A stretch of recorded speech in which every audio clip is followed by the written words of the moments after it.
Welcome to Mindshock. This is your host, Bruce McGuire, and I am here with the one and only Flat Earth Dave, possibly the most prolific flat earther in modern history. Would that be accurate, Dave? I don't know, man. I do put out a lot of output, but this is what I do full time because I think that the globe lie is why humanity is in a prison, and I want to see us break free from that prison. So I've dedicated my whole life to doing this.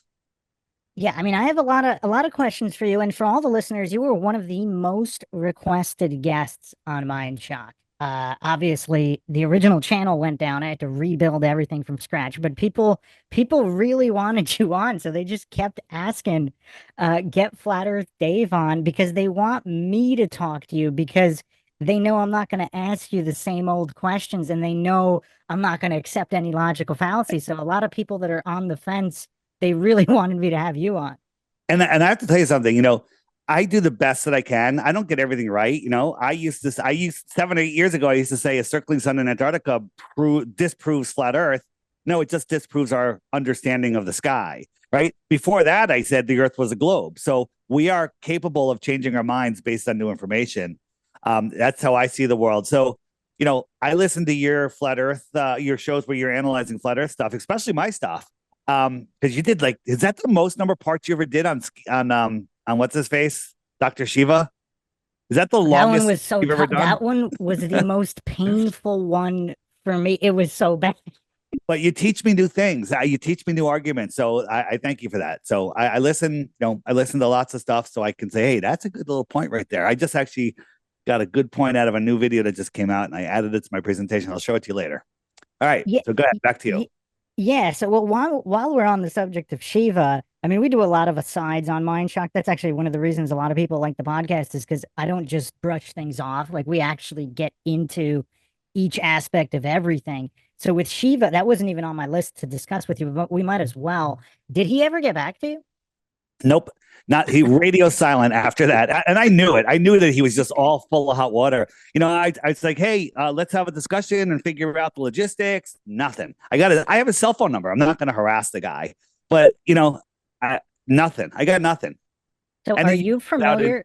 You go Are you, ahead. are you familiar with his history with Fran Drescher? I heard that after. I didn't know it when I interviewed with him, but I heard about it afterwards. Yeah, when I was so shocked. I don't I would think I was just looking at his wiki because a lot of people become compromised at certain points. So people who are not chills, like possibly Joe Rogan, which I wanted your opinion on him as well. Sure. We can get into that in a little bit, but I think it's possible Joe Rogan was not a shill early on and he I agree. became I agree with that. compromised. 100%. Yeah. So with Shiva, if you've seen it, because I've actually followed Shiva for a little bit, I was aware of the whole email controversy. And during that big event of 2020, he was pretty vocal on the side of truth. And some of his presentations were actually quite deep. I don't know if That's he where I called came it. across him too. Yeah, I was impressed. Yeah, I don't know if I actually can't remember right now if he called it the New World Order, but whatever names people have for the powers that be, I call them the powers that be, uh, illegitimate as they are, they still have a certain amount of power and influence. And he exposed them quite well. I mean, he got pretty deep into the banking system and everything. Yeah. So I give him respect there. Um, as you saw in the in the interview with him, I just kind of got quiet when he just wouldn't let me speak, Well, and you're too nice. I think I your problem is you're too nice. yeah, you said that. I heard that, and sometimes I am, but sometimes I was trying to give him maximum respect. Okay, that's what I was trying to do. But it's so shocking to me. Like, I don't think he could come back from that. Like, for example, Mike Sartain, were you ever in contact with him after your Yeah, discussion? a few times, but he's just interested in women, and doesn't care about the He truth. blocked he Look at blocked his me. Instagram. Have you seen He his Instagram? No, I'm not on Instagram, but as soon as I responded with the analysis on Twitter, he blocked me instantly. Yeah. He is just he's a good looking guy, that has Playboy models hanging on four on each side of his arms, and that's all he takes pictures of. So his life is all about that. Well, he's an excellent example of a charlatan though, because he pretends to be about truth, science, Yeah, astronomy. Like he doesn't even know the basics of astronomy, but he pretends to. So yeah. the charlatan meter, I might have to add that meter to my logical analysis, but he's a great example of a charlatan. But Shiva, I don't think I could call Shiva a charlatan per se. I was so shocked he didn't know the steps of the scientific method. I mean, that was mind-boggling to me. It was a bit mind-boggling. Back to Sartain for a second. So there was a guy that works in his office or works with, I don't know, I associated with him that hooked up the podcast, and he said that when it was going on, he was there, and then when the pilot said you wouldn't hear the sonic boom in the plane, Yeah. and then we had to break for a minute, he said Sartain was running back and forth, screaming at everybody. Just screaming at them. You gotta do this. They said it was the funniest thing you'd ever seen. I was It would like, have been so funny if somebody recorded that on a I cell know phone. exactly what I said. I was like, did you record it? He's like, But that no. wouldn't surprise like he's such a charlatan though, even because I watched one or two of his other debates. One of them was on Flat Earth again. One of them was on something else. But he just has the same game plan where he just goes with this verbal diarrhea onslaught of fallacies, but he doesn't understand what a fallacy is. So he just keeps reusing the same ones. He And just so it's he thinks he's smart, right? yeah. I mean, that's it. I mean, he's not a shill or anything. He's just a charlatan. And you know what else I find very interesting between the scientism cultists and the people who question, regardless of whether you believe whatever model, just the questioners. The questioners are a lot more humble. Like you never claimed to be smart. I mean, I never claimed I was smart. I think I'm proficient, and I may or may not have taught logic at various indoctrination facilities, as you call them. Yes. But Um, I think you know what? I don't think I'm a dummy, but I'm definitely not like smart on the level of um, space audits Allen or Witsit or like that technical formula smart. Like yeah. I'm horrible at that. We don't need to go there. I teach Flat Earth 101. Okay. I teach the basics. Well, some of my favorite are you and when you and Witsit are both on because then you have like a good mix of everything. Witsit's Right. the He takes best the I've high ever level seen. and yeah, he's the Yeah. best. And you know what? I don't know what's going on with him right now. He's been very quiet, very, very odd, and everyone's thinking that he's jumping ship. And I don't, I don't, I don't think that's the case, but I have no proof either way. So we'll Oh, see what happens. I never thought he was jumping ship for a second. One I of don't either, but I don't have any proof that he's not. That's what I'm right. saying. Well, the last couple videos he put out, he was kind of making fun of the people who think that if the sun makes a particular motion, all of a sudden you're going to throw out all the laser tests, the infrared, the long range, like you're going to throw everything out because the sun made some kind of a motion you might not understand. Bruce, what about this for logic?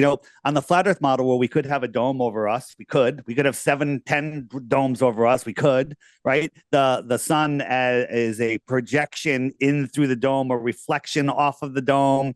The sun is a transformer from another dimension, as what's his name says, the engineer that was in the car, space not his name. It'll come up. But you have all of these different ideas. You have Joe Hanvey's model. You have all of this stuff. You have Steve from Space Audit talked about one where the toroidal field has a focal point, which could be at that latitude. All of these are interesting. They could be far fetched, but nothing is more far fetched than the heliocentric sun, which is helium and hydrogen that defy gravity on Earth, condensing into a space vacuum, creating gravity that holds onto Pluto but ignores our moon. When our moon comes around our Earth towards the sun, shouldn't it speed up or slow down when it goes away? Right? Isn't the heliocentric sun crazier than anything you can make up about what the flat Earth sun is? It's pretty wild. It's pretty Yeah. wild. But Yeah. what's funny is just there's a fundamental lack of comprehending the burden of proof because Yeah. the burden of proof is on the positive claim. So there's a lot of positive claims made about the heliocentric universe. There's a lot. And they haven't been, the burden of proof has not been met. And what's weird is anybody honest, like even if you believe the world, even if you believe the model of the universe, the heliocentric model of the universe, if you're honest, you're still going to say, like, where's the burden of proof? It's not there. You can choose to believe it. But if you were honest, and what's very fascinating is how few intellectually honest people. I don't think I've seen a single one on the side of the heliocentric globe in debate. I've seen a few on forums arguing a little bit. I actually had two PhDs who agreed to my terms. This is very curious because the Mindshock channel got shut down immediately after. There were two things that happened. One, I started the Austin Whitsitt versus so-called Professor Dave debate. I did part one, and also I announced that I would be moderating no fallacy debates, no fallacies allowed. And within 2 days, the channel was gone with no explanation. And Interesting. yeah, I'm sure it's all coincidental. Yes. I've also never had a stream shut down until I went over the occult NASA patches. So NASA has, I don't know if you've seen that one. I got to re-upload that. They have all of these patches representing their missions with all of this satanic occult symbolism. And these You, aren't the ones that are like super public, but I got these from GeoCities sites in the 90s. I saved everything.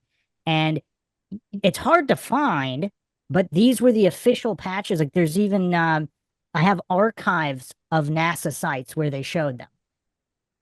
I mean, it's Signs and really symbols creepy rule the stuff. world. The I've seen breakdown of many of the patches, and they're all crazy occultic stuff. I did you ever see the breakdown of the emojis? All of the emojis that we No, use, I haven't seen that they're one. all sigils. They're all like I'll have to demonic check that out. sigils. They're Wow. all modeled after demonic Okay. sigils. So now, since I will ask Witsit this off the record, but you reminded me of one of the things I wanted to ask in terms of just going back to the shill thing, where some people, even in the Mindshock chat, they were going on about Austin becoming compromised, something with his sister going missing. Then he became compromised at that point. I don't know anything about that. And obviously, you don't have to answer if you don't, but that's something the Mindshock listeners were asking about. I didn't even know he had a sister at that time. I heard she was missing. It was very strange. Didn't hear much about it. Then I heard she's found and forgot about it. That's all I know. Yeah. So well, here's my analysis on Witsit. So he's the best I have ever seen, which is quite shocking because he's so young. And I think that was the issue with, like, for example, for Bryant Myers. Did he ever get back in touch with you? No, Brian's gone. Brian, he disintegrated like the space shuttle, I actually coming back to Earth. He's a good example. I believe he was honest in the first half where he thought he was just there, he was going to educate you. Then once Austin pointed out his fallaciousness, then he became dishonest at that point because he seemed honest at the beginning. Yeah. I don't know if you got the same read or not. I got I saw him. He started connecting with the Looney Tunes, and once that happened, it just went really downhill with him. He became like one of them, and I don't want anything to do with him. Yeah, if you saw, like, on my breakdown, that's why I brought up like the basic physics textbooks that he should know about. The electric field is down. Like he was saying it wouldn't be. I mean, this is physics 101. This isn't That wasn't advanced physics or anything. That's like high school, you know, lower level college physics. The electric field is down, like allegedly gravity is. So I don't know why I guess he just melted down and he just couldn't handle the fact that Austin knew what he was talking about. Because I think he wasn't expecting that. Which book is that? I have it on the screen. It's like one of the rudimentary physics. I have a physical copy of it. It's like one of the main physics books. I mean, if you want to actually, let's It's see. saying the electric field flows down, or it just is down. It is down. So for example, like the ground is not neutral. I think he also said the ground was neutral. It is not. Okay. So if you really, yeah, just rewatch it. I have it all on the screen as he's talking. So that way, like if he ever watched my analysis, I don't think he did because I mean, my intention was not to make him look foolish. It was simply to show the truth. Same thing with Sartain, because Sartain didn't know anything about Eddington or the fringe shift not even being close to what was predicted. I mean, it's off by 400%. So like all of these people like Craig, all these guys, they're saying, oh, but it matches the predictions, but it doesn't. Not that, even if it did, that wouldn't prove it true, obviously. But it Right. doesn't match I mean, we're talking off by hundreds of percent, and they thought that that was close enough to put the stamp on relativity. And the reason I think I'm unique is because I've been studying geocentrism for a while. So like way before flat earth, like I've been into this stuff since about 2000, where I Hmm. was studying geocentrism. It actually did. It's kind of crazy. Before they let the cat out of the bag, and that was one of my other questions for you. Do you think flat Earth was let out of the bag on purpose? So we can get into math powerland a little bit. I asked Mark Sargent about it as well. I wanted to get your take on it because there was no legitimate flat Earth conversation until what was it, 2015 ish?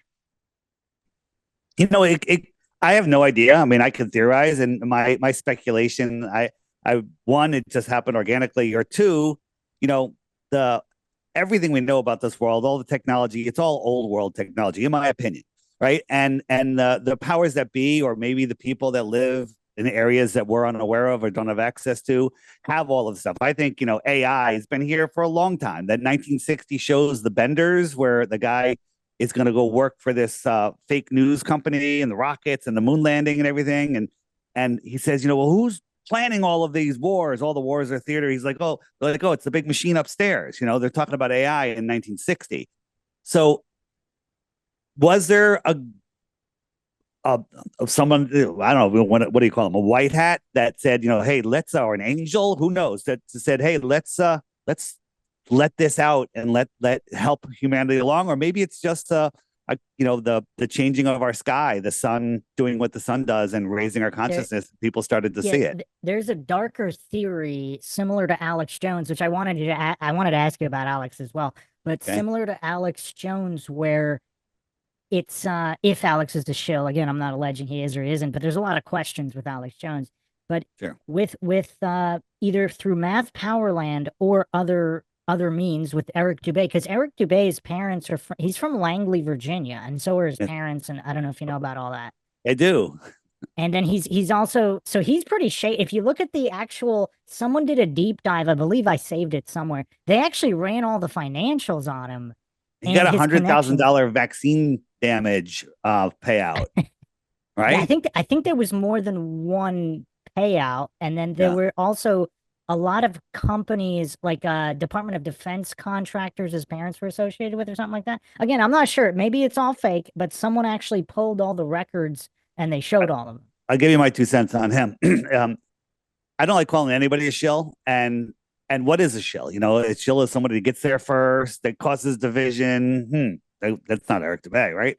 Um, and it wasn't for him, I might not have woken up, because I think Eric DeBay woke up Mark Sargent, and then Eric DeBay's videos, along with Mark Sargent's clues, are what got me at first. So he put out lots of great content. If he's a shill, give me 10 more Eric DeBays, please. I'll take 10 more. Okay. Well, so And yeah. but he's caused more division than all of the anti-flat earthers combined. We had a conference going. There was going to be thousands of people there. And Eric DeBay came out and goes, it's a shill fest. Everyone going there is a shill. And then literally 3/4 of the people canceled. Wow.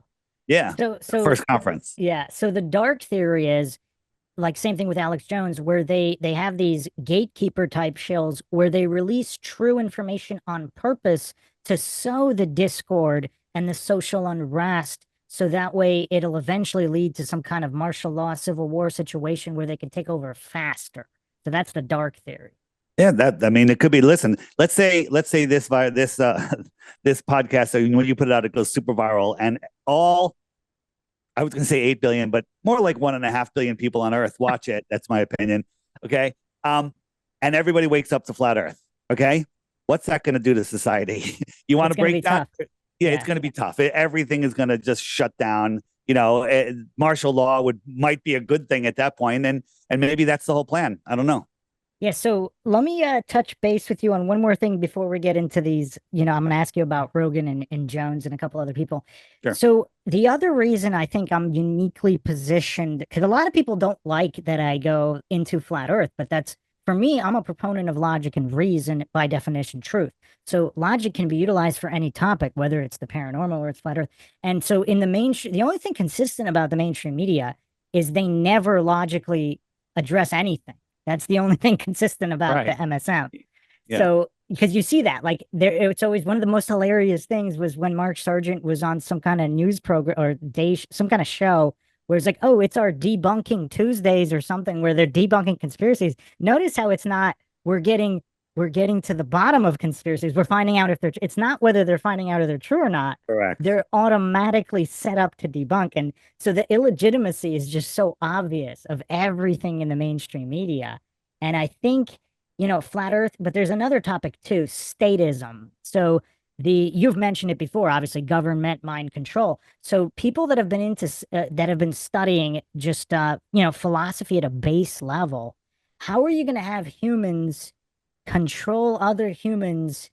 By what moral decree do they have any kind of legitimacy to take your money? Whether they call it tax, well, they can call it whatever they want. They call it XYZ, and they take money from you. They say it's for your own good, but what is the legitimacy behind that? So, what I find curious, and this is most of my work is based on this, is exposing just the lack of logic in all of these systems, whether it's government, whether it's science, all of them have been co-opted and usurped. That's another trend you see, which we'll actually have to touch upon mud flood Tartaria in a moment as well, where everything has kind of been co-opted because before Einstein, the world of science and physics was actually semi-legitimate.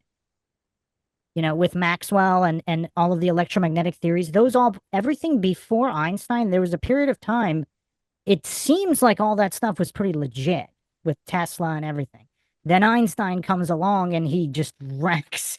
He takes a wrecking ball to all of established electromagnetic theory, which works perfectly, and all of Tesla's based on. And we're actually communicating not because of so-called globe science. We're communicating because of Tesla's, or allegedly, because of we weren't there, we don't know, but we're communicating because of electromagnetic theory, not relativity. Everything we're communicating through electronics. You, it's to me, it's just amazing that this argument's still going on. But I don't think it's been going on for that long. When you look at all of history, is there any other history before, let's just say the late 1800s that talks about a globe Earth?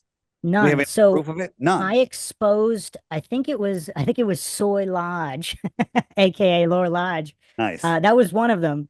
There was another part where they're claiming that the Greeks figured out that the world was a globe. They did not. There was a certain portion of Greeks that dispute over the shape of the earth continued into Roman time. There was no solution to it. And I have all the links and all the references to it. One of the seminal works in physics is Lucretius's On the Nature of Things, where Lucretius himself, I mean, this is the early theories of atomism and all of everything, all the atom, all these structures, the basics of everything we learn today was written by Lucretius on the nature of things. This is 101 stuff here. So it's always hilarious when you got guys like Sartain or the guy in Lower Lodge claiming he knows something about something. Like these are basics that they don't know. When you say the Greeks knew, was it the Eratosthenes thing that they knew, or did they have Uh, another way to know? So it wasn't just Eratosthenes. This was attributed. There was a couple of Greeks who ran with it, and there were different schools of thought on it. Lucretius was going into Roman times, where not only did he disavow the globe, he called it, lack of a better translation, silly nonsense.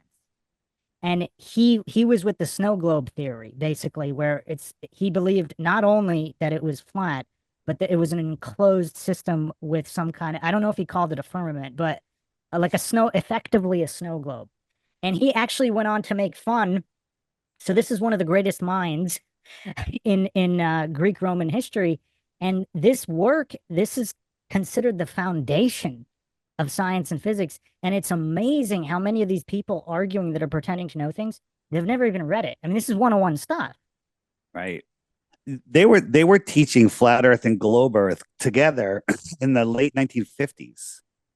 So you saw my interview with Ruth, right? Yeah, that was crazy. That was great. That I wasn't even interviewing her about flat Earth. I was talking to her about the World's Fairs because she had been, and she was telling me about the lights and everything. And then when I asked her, and then after that, we found people all over the place. And talk about coincidences.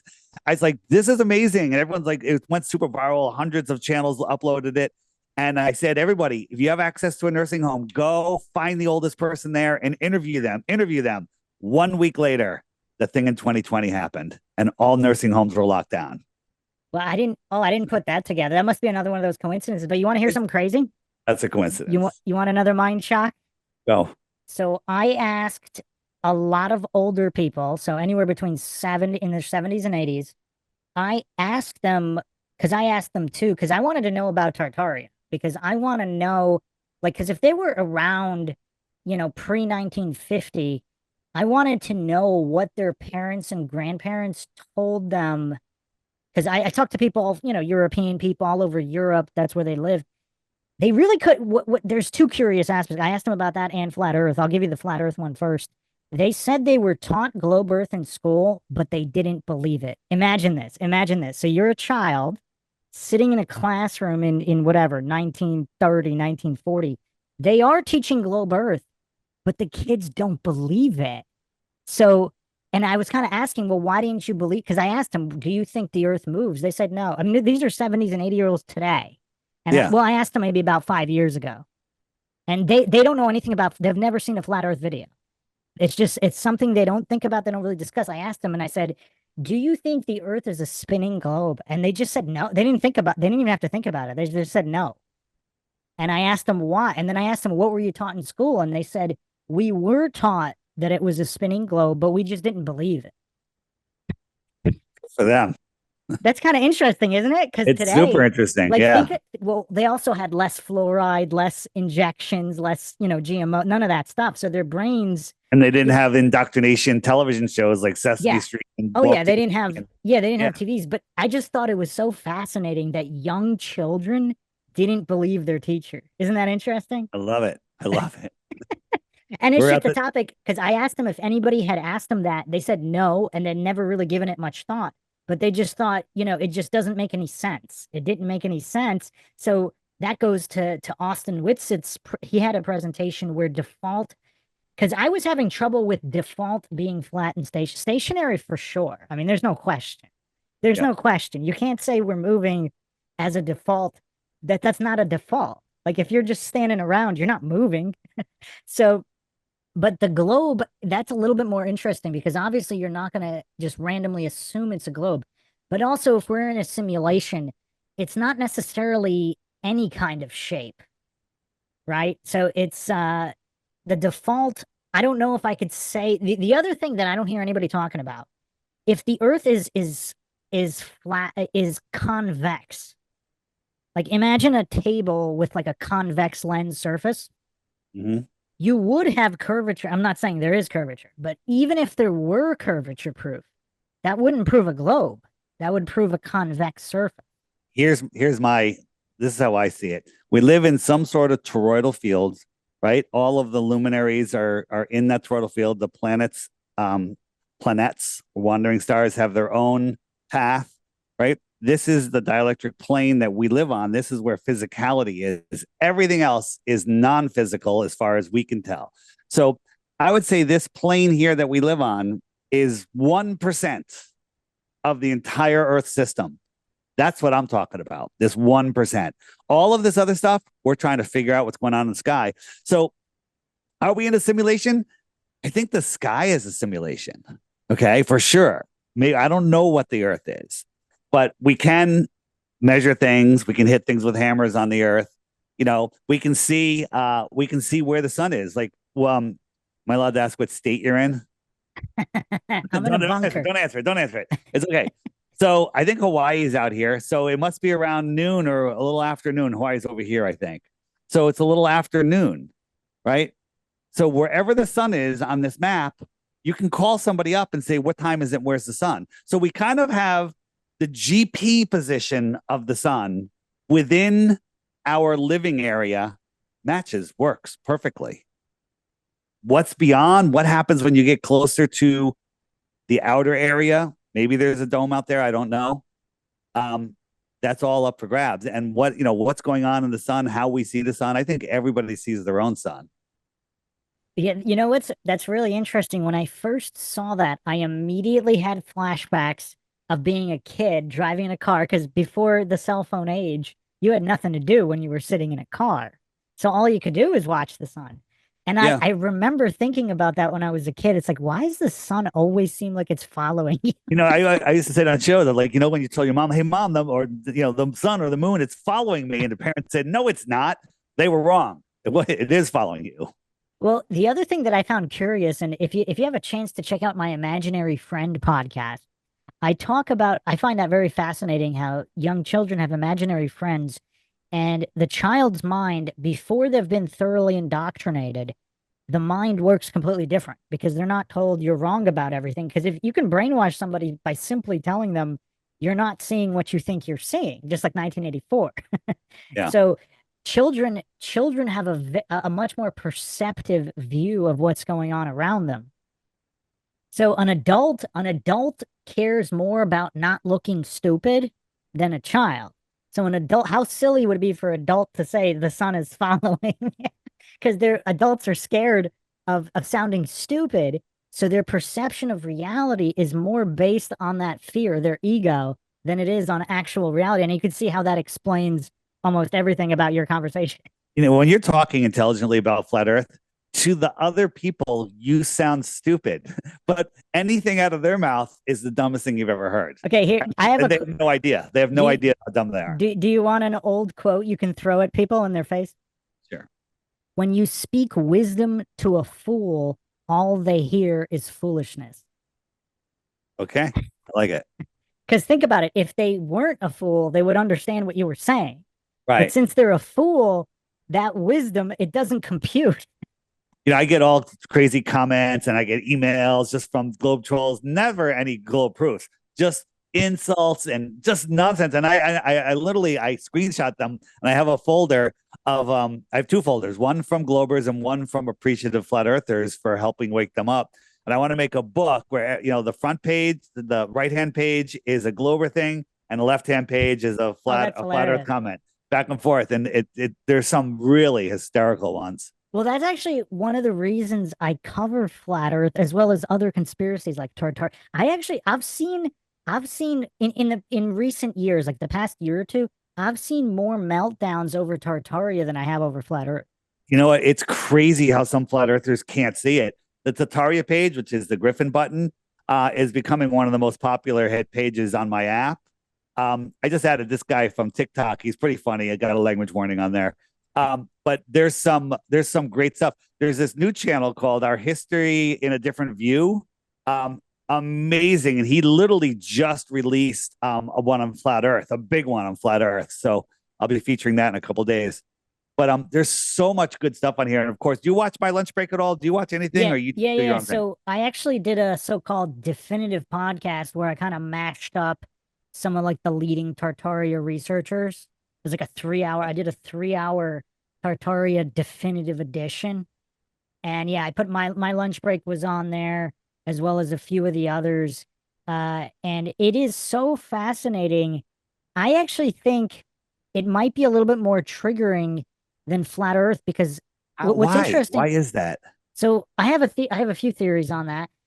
One, so the flat Earth thing is almost like the 9/11 thing, where in mainstream media, like the subliminal messages and the predictive, I did a whole podcast on predictive programming.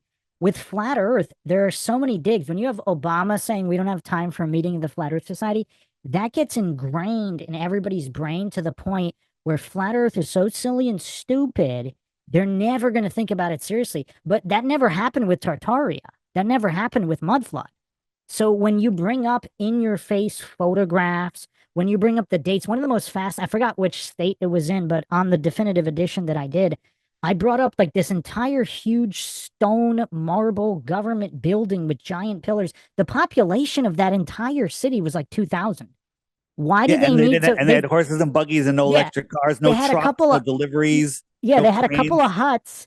Yeah, Why do they need a gigantic government building with Greek architecture? I love when There's they less than show 2,000 people living there. these castles here in America, and then they show a log cabin. Meanwhile, Abe Lincoln was sleeping in this crappy little log cabin. I So mean, it's amazing. Did you see the one in Yankee Stadium? no, I didn't see that one. So anyone, if you have the app, just use the little search button and just search Yankee Stadium. A guy asked AI, "Hey, if all of the Yankee Stadium was built, I think in less than a year, or it was crazy, stupid amount of time," and he's like, using horses and buggies, let's say all materials were readily available, and they were only 10 miles away. How long would it take? And Oh it's yeah. it's so Yeah. ridiculous. It's Well, incredible. the hydroelectric generator at Niagara doesn't make any sense. No, They did just you see below the falls? There's like a building underneath the falls. is it still there? It's still there, but it's like off limits, and like you could see the doors and like the I walls. haven't It's seen that. at the bottom and it goes into the mountain. Oh, that's cool. It's wild. Yeah, it's like nobody wants to. Well, also one of the most mind shocking is obviously the Grand Canyon, and I'm sure you're familiar with the whole theory that the Holy Land is actually Utah, Judah, I didn't know Utah. that. That's a good one. I like it. Oh, I forgot the guy. I have to send this to you. This guy actually goes through Bible passages and the description of Jerusalem and how the mountains are on this side of the main road. It's actually in Utah. And there's Wow. there's like a Jericho. There's all of these biblical names in Utah. So this theory, I'm surprised you haven't heard of it. It's kind of big, not as big as Tartaria itself, but it's like one of these sub theories, kind of like Satan's Little Season. You've heard of That's that one, interesting. right? Yes, sir. Yeah. So the Holy Land being the American Southwest, that's kind of like one of these sub theories, like Satan's Little Season. There's so much evidence for it when you go through the Bible, and then all of the named locations in the Bible, they correspond to the American Southwest. They don't correspond to modern day Israel. And the Yeah. distance between Israel, like even Egypt, the pyramids, there's pyramids in the Grand Canyon. Yeah, I know that there's flat Earth triggers people, but Tataria triggers some flat earthers, which is Yeah. interesting Yeah, I've because seen when I that. have somebody that asks what I do, like I was little recently, somebody asked me what I do. We're having a nice conversation. And it's like, well, I do podcasts. Oh, but what? I go, well, I teach people about alternative history. And they're like, oh, about what? And I started with the old world. They started with old buildings and stuff. And I was like, did you know this? You know that? They dug out the train tracks. And they're like, wow. And so then they're all in there. Then you're like, oh, it's bigger than that. They're like, what do you mean? Then you hit them with flat Earth, and they're all warmed up already. It's like the greatest That's intro to flat Earth. interesting. Yeah, yeah. Usually, I think people try to do it the other way around and it doesn't work. You know what? It's different for everybody. Sometimes people, just the fact that YouTube's hiding it, that'll wake them up. Other times it's a biblical verse. Other time it's a flight route. You just kind of have to size up the person and figure it out. Do you still watch any old Hollywood movies from like the 60s, 70s, 80s? I try to occasionally unplug from truth and watch something good. If you have any suggestions, I'm always So, well, interested. my point there, I'm really into movies actually. I used to actually live in LA and work in the film industry at one point. And so I'm very familiar with Hollywood, nothing super big, just indie stuff, but I knew some of the Holly weird people. And you know what's weird? I didn't This was before most of my research. So all I had to go off was the weird vibe because I didn't know, this is before most of this stuff was on the internet, before YouTube, before any of this. All I had to go off was these people are weird. And there's a weird vibe and all that's all I had. I mean, it was enough. It kind of saved me from going too deep there. But the if you look at some of these old movies, I find myself watching just any movies that are set in major cities like New York, LA. The older the movie, the more obvious it is that the architecture doesn't belong there. Like watch Yeah, any movie from the 70s or that's based in New York, and the buildings simply do not match. Like the government buildings are so spectacular. Why is there a Greek temple in the middle of New York yeah. City? It doesn't make And any sense. and every old movie always has they've been working on the railroad, right? But any old pictures you see of the people working on the railroad, they have pickaxes and shovels, not Yeah. hammers, right? Yeah. And There the was ties are already ground in the dirt. They're not on top of I the dirt. forget I forget the name of the channel. It's some Russian channel where it's in Russian, but because I saw one of the first Tartaria guys, man, his Philip Druzadin. Shout out to Philip Druzadin. Have you heard of him? Sounds familiar. He was the absolute, I think he might have been the first, along with Flat Earth British, Martin Lightke. Martin, I yeah, think Martin. I Philip love Martin. I think Philip Druzadin might have started a year or two before Martin. And he's the one that exposed like a lot of the sphinxes and pyramids in Russia. It wasn't him, but there was some related video where this guy was picking apart old Hollywood movies, like even going back to the 40s. And in the back, some of the movies in the distant background, you could see buildings that are not supposed to be there. Right. And I mean, they're really far because it was obviously that wasn't the focus, but there's people now scouring. Like, there's just so many people out there with so much free time. They're scouring and they're just finding all these things that simply don't match. And I think that's why Tartaria is a little bit more triggering because you can literally, if you live in a major city, you can go downtown and look at the building And you can see that the architect. So I think that's why it's a little bit more triggering. Whereas flat Earth, it's almost inaccessible for definitive proof. I don't know if you've heard me talk about my definitive way to determine that the Earth is not a globe. Let's hear it. Okay. So it's not cheap by any means, but it's a lot cheaper than pretending to go to the moon or pretending All to right. do. And And then I'm going to give you mine. I don't know if you've okay, heard it. I'm Go not ahead. sure. So, okay. So not chemtrails, but non-toxic. Have you seen those air shows where they have supposedly non-toxic colored exhaust? Yes. And it goes away pretty quick. So I don't think but make sure it's not toxic, obviously. So in Antarctica, basically, if the Earth is a globe, and do you have the bottom part of the globe you can put on the screen? Bottom part of the globe. Yeah, like Antarctica. Do you have like a Antarctica map? Yes. Oh, there you go. Perfect. So if you you'd have to fly a plane from the southern tip of South America to Antarctica, from Yep. Australia to Antarctica, and from the southern tip of Africa to Antarctica. And to Yep. make it definitive, you would also do it from various island groups in between South America, Africa, and Australia, just to make it definitive. And then you have people in boats stationed all along the way. Everybody's filming. You have drones flying next to the planes to substantiate. This is getting too incredible to do. I mean, I think it could be done for less than 5 million, I think. All right. I got the same thing, but an easier way to do it. You ready? Yeah. So you get two planes in Chile and you fly to whatever base that's closest and you prove that you're there. Think we can do that. Then you got half the people, people on both planes turn and they're going to go around. If the circumference is 10,000 miles at 500 miles an hour, it should take about 10 hours and they fly around and they meet right there. Now, does that prove that the Earth is a globe? Well, if the Earth is flat, it doesn't prove either because there Right. could just be a continent off Right. of Antarctica, Correct. right? But on a flat Earth, it would look like this. You go from Chile to Antarctica and you fly around, and it would take what did it say? It said 78 hours. Hold on, it would take 68 hours, right? Because I actually think, yeah, I think that's harder than mine. It's well, less expensive, but it's harder. well, see, here's the thing. This can never happen because no plane can fly for 68 hours, and that would prove that the Earth is flat, right? So the trick is we could have bases like this. We could have a base here, right? There could be a base here Yeah. and a base Yeah. here. Yeah. So that Yeah. doesn't prove anything, right? So you then have to fly to Australia, and we can give them 4 hours, 6 hours, 10 hours. Go ahead, make it there in 10 hours because it would take like 80 hours to get back. And they'd have to fly to Australia because to get back, they'd have to fly all the way around because Yeah. they have to follow Yeah. the shoreline. Can't The happen. Yeah, the problem with that one, that still leaves room for funny business. Like where if you have the colored exhaust and line of sight verification from both boats watching the planes and the colored So, exhaust. so you have The, boats watching. yeah, so you have boats, so the colored exhaust you'd be able to see it from X distance away.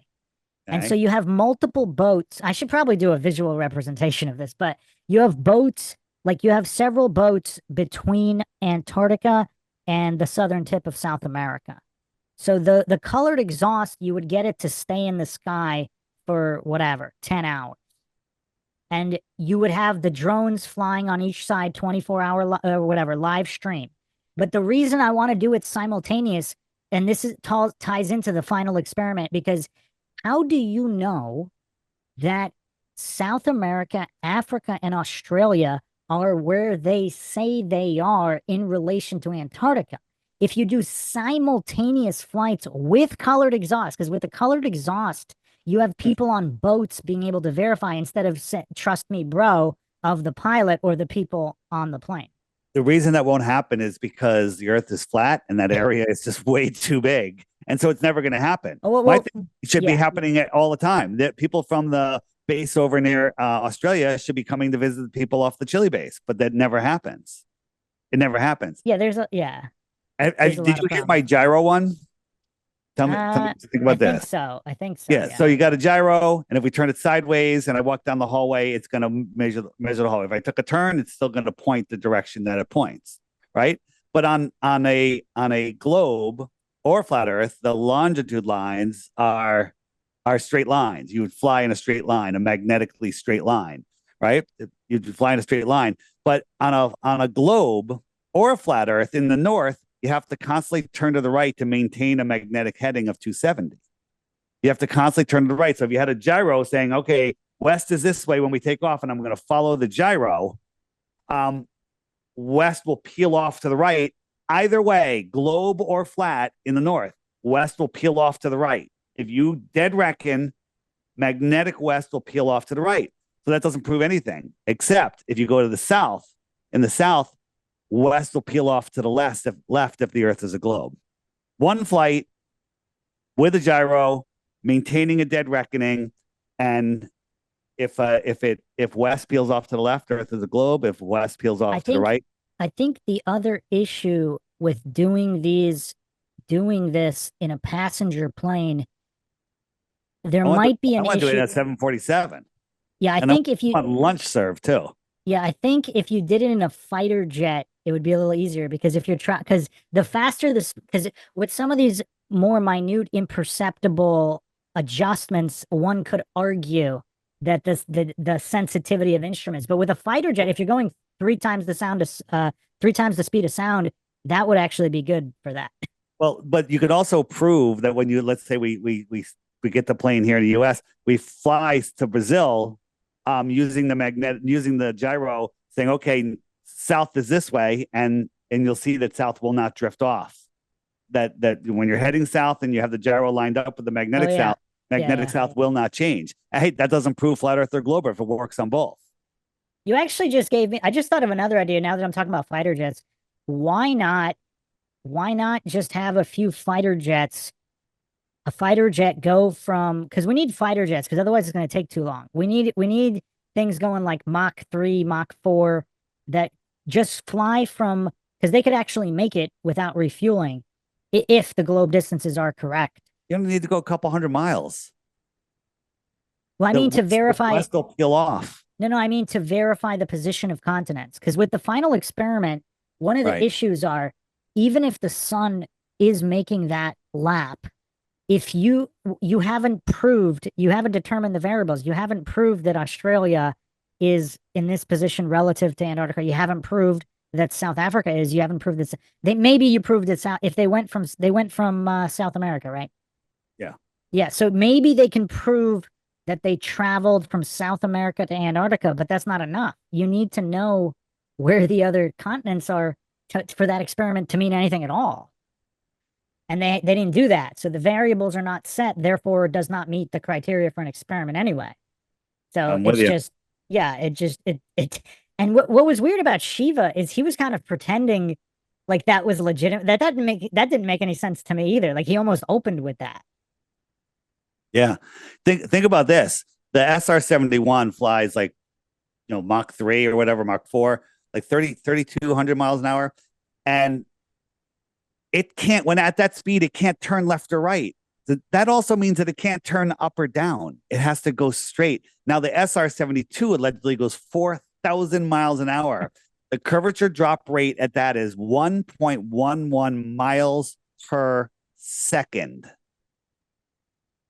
So you have to nose down at 1.1 miles per second to follow the curve at that speed. That's like 80 G's to the ceiling.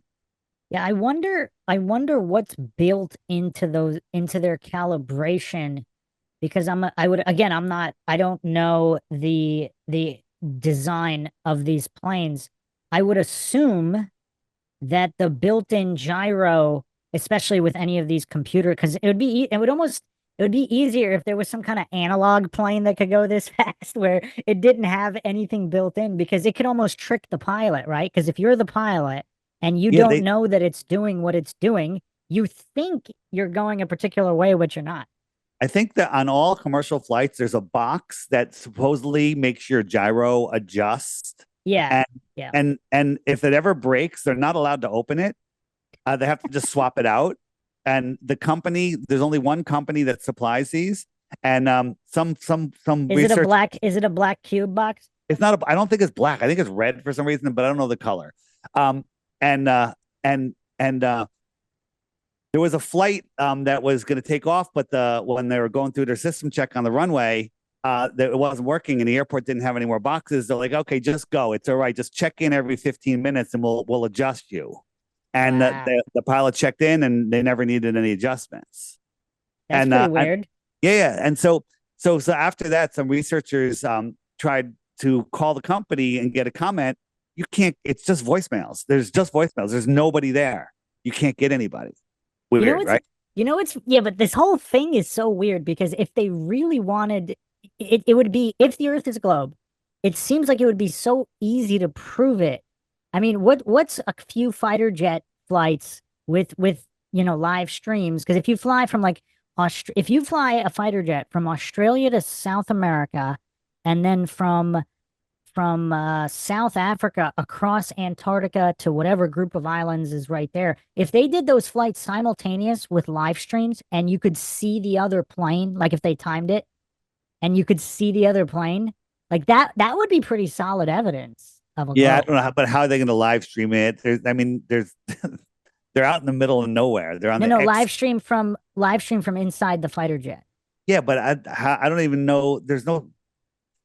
You don't believe in satellites, do you? Well, as you famously say, belief is the enemy of knowing. Yeah, that's from Crow, by the way. So I stole that from Crow. Okay. Yeah, I I say, like but that. I changed it. Belief is the lazy man's knowing. Yeah, so I think they might have some instrumentation to live stream on the jet, right? They could have some kind of they have some pretty powerful Wi-Fi signals Maybe. that they could send. I mean, this is going back to the 50s, nothing to do with the shape of the earth, but back in even the 50s, they were using Wi-Fi in World War One. I don't know if you know that.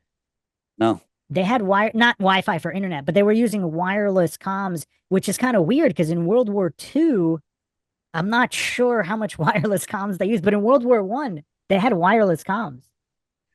Can I don't know where you want to go next, but I want to can I run a logical question for you Sure. about Yes.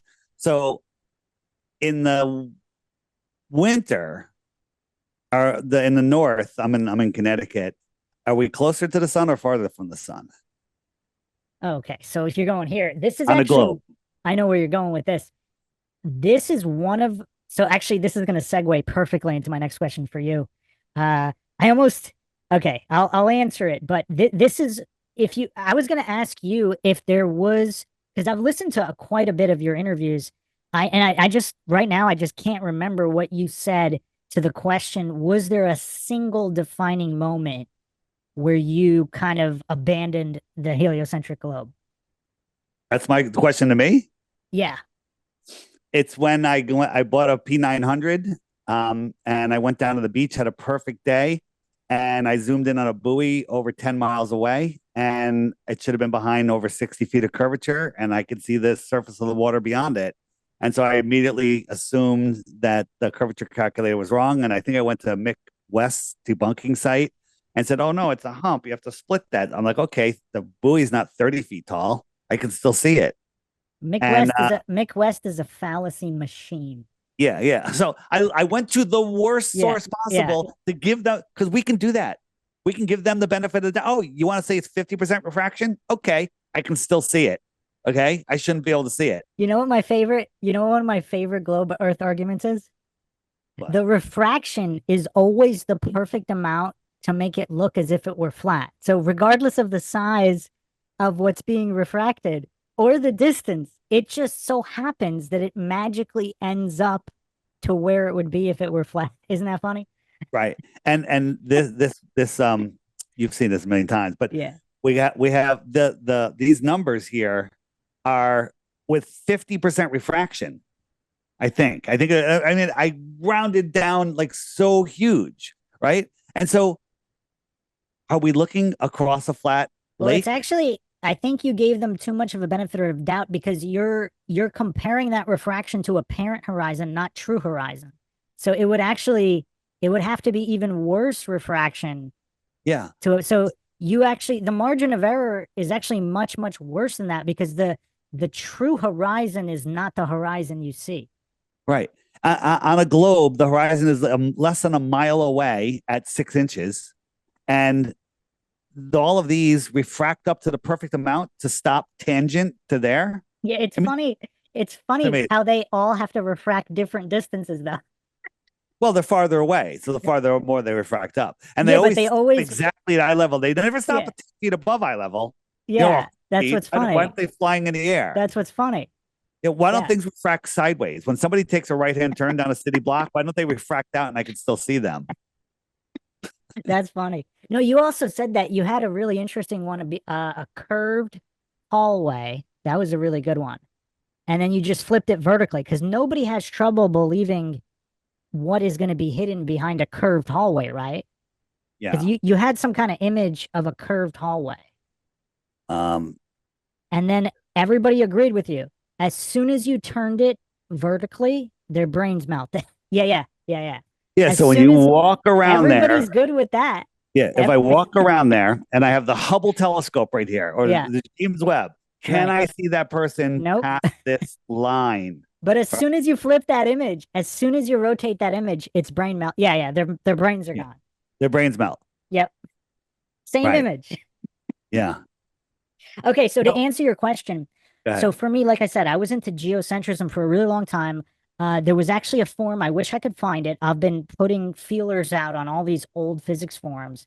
There was a forum where over 200 physics professors or former physics professors congregated to discuss geocentrism because they were not convinced that the Earth moved around the sun. These are physics professors. These are masters and PhDs. Over 200. This is early 2000s. So this is actually where I kind of was introduced to it because I was going through the fraud of relativity and all of that. And I thought that was fascinating. But when I got to flat Earth, something I had never thought about, what are the chances that during an eclipse, the sun and the moon would line up to a degree? Like, because if they're the distances claimed at the sizes claimed, so what a parallel I thought of was like if you throw a beach ball down the street, then you throw a golf ball down the street. If you put your head down to eye level on the street, what are the chances the golf ball is going to perfectly block the beach ball to the degree? And what are the chances that they'll line up and that while we're corkscrewing with this Oh yeah, while gravitational we're moving, more yeah, than yeah, three body problem, it would happen again and again and again in patterns that repeat every 18 years. Okay. There yeah. is no number big enough That's to tough. make That's like counts. winning the Right. lottery. That's worse than winning the lottery every single day. How about this? Sirius. So when we look at Sirius, we see a little star. We zoom in with our P1000 and we can get it to make it about this big. The same zoom on Orion makes it almost the same size. It's a little bit smaller because it's farther away, right? But it's 52 million times farther than Sirius. Okay. So this star, for in order for us to zoom it in this big, has to be 52 million times farther than 50 trillion miles times 52 million. And somehow we can zoom in on that and Yeah, see it. I think the only response there is, "Are you serious?" That's funny. That one's tough. But yeah, the moon and the sun lining up, and then I think where you're going is first of all, there's an issue with the tilt of the Earth. How can the Earth be tilted in three-dimensional space? How can a spheroid tilt in three-dimensional space? Well, it's tilting in relationship to the sun. But you don't know where the sun tilt is. Well, no, in relationship to the sun ball, it doesn't matter where the sun is tilted. The sun could be spinning. It doesn't matter. We're not looking at the pole. We're looking at the sun, and Yeah, then yeah. the No, no, no. when we're tilted I understand the claim. I'm saying how would you know that tilt? with the sextant, Hmm, maybe. I mean, So he how did they figure out the tilt? I haven't actually ever seen. I've looked it up. I haven't found any kind of legitimate explanation on how they tilted it, how they figured out the tilt. Because you would need to know the relative size of the Earth. yeah. because I mean, there's a lot of problems with the heliocentric model, obviously, but yeah, I get what you're saying. So let me, I'm going to answer it this way, and then you let me know if it's good enough or not. When you're sitting around a campfire, what happens when you turn, and let's say it's pretty cold out?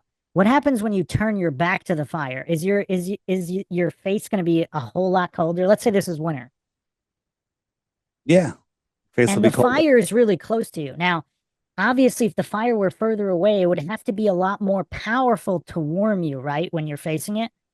Yeah, And now what happens? Turn your back when the fire is far away. How cold is your face going to be? colder, Exactly. So farther if away. the right, so if the sun is hot enough to give you a sunburn on your face when it's nighttime, let's say this is summer now, anywhere on earth doesn't matter. Doesn't matter the shape of the earth. None of that matters. If the sun is super powerful and it's night and you're burned during the day at nighttime, how cold would you be when there's no sun? Really cold. Exactly. So how does the heliocentric model claims that a slight tilt. I mean, I Well, know the claim doesn't add up either, but here's the point. Here's the point I'm making. Right. So I spent the winter in Mexico, right here on the Yucatan Peninsula. Ignore okay. so and Connecticut is just a couple thousand miles here. Look at the amount of Yeah, tilt that's not far. difference. Right. Very little difference, right? It was 87 degrees Fahrenheit while it was 15 degrees Fahrenheit in Connecticut. And they say that's because of the tilt, right? Because we're tilted away, but the spin is also tilt, right? Right. Because if you're looking at it where the sun is, the spin is also tilt. It Oh doesn't matter yeah. what the axis is. So in the morning, when the sun is 5, 10 degrees off the horizon, I could feel the heat. It's hot. I could take my Right. shirt off. I could get a suntan. Yeah. But home at noon, when the sun is as high as it is in the sky, I can't even feel the heat on my But not face. but not only that, at night, shouldn't it be exponentially colder, not just 10 degrees? Because if the sun is that powerful, like even in the winter, whatever your temperature is right now, what's the temperature there right now? It's I don't know, 30 right now. It's During the well, day. During the oh, during day. the day, it's like 40, 50, So 60. 40, 50 with the sun. So without the sun, like let's just basic logic. Wouldn't it be like negative 500 if the sun is that powerful? So supposedly the sun heats up the earth, and then at nighttime the thermal heat is what's leaving. Yeah. And Yeah. So Bryant Myers brought that up, and obviously that would be ever present though. That's not yeah, going to magically disappear because if it's that powerful, if that ever present heat up of the earth during the day, that would mean it would be a whole lot hotter. Like, why would it not be present when the sun is also shining? right. So that's an issue. So I yeah, and I know what you're getting at because you brought that up before on the distance, how closer you are to the sun. It doesn't match up either. None of it matches up. Yeah, but the angle, the tilt, you have to remember the Yeah, tilt. It's tilting all day long. the alleged tilt. It's the alleged tilt. Yeah, But why is this is the heat path? Why is if the Earth is tilted, why is it heated like this? Why isn't it heated like this? Right? Because this is the part that's pointing directly at the sun, and these are getting less heat. So the heat line should be this way. Why is the heat line tilted? I would And, assume they would say, I'm just because I've never heard anybody really address that. I yeah, would guess because they usually go with these post hoc fallacies where they instead of actually looking at it objectively, they say, "Oh, well, that must be because our whole galaxy is slightly tilted in this arm of the galaxy." That's what I assume they would say. I mean the sun goes in this path back and forth. Here it is. It matches perfectly. It's just funny how everything matches flat Earth and doesn't match the It globe. must be a coincidence. It's a coincidence. Yes, it is. Imagine if the whole world was taught the Earth was flat, and then sometime later in life they came by and told you that it spins and does everything that the heliocentric.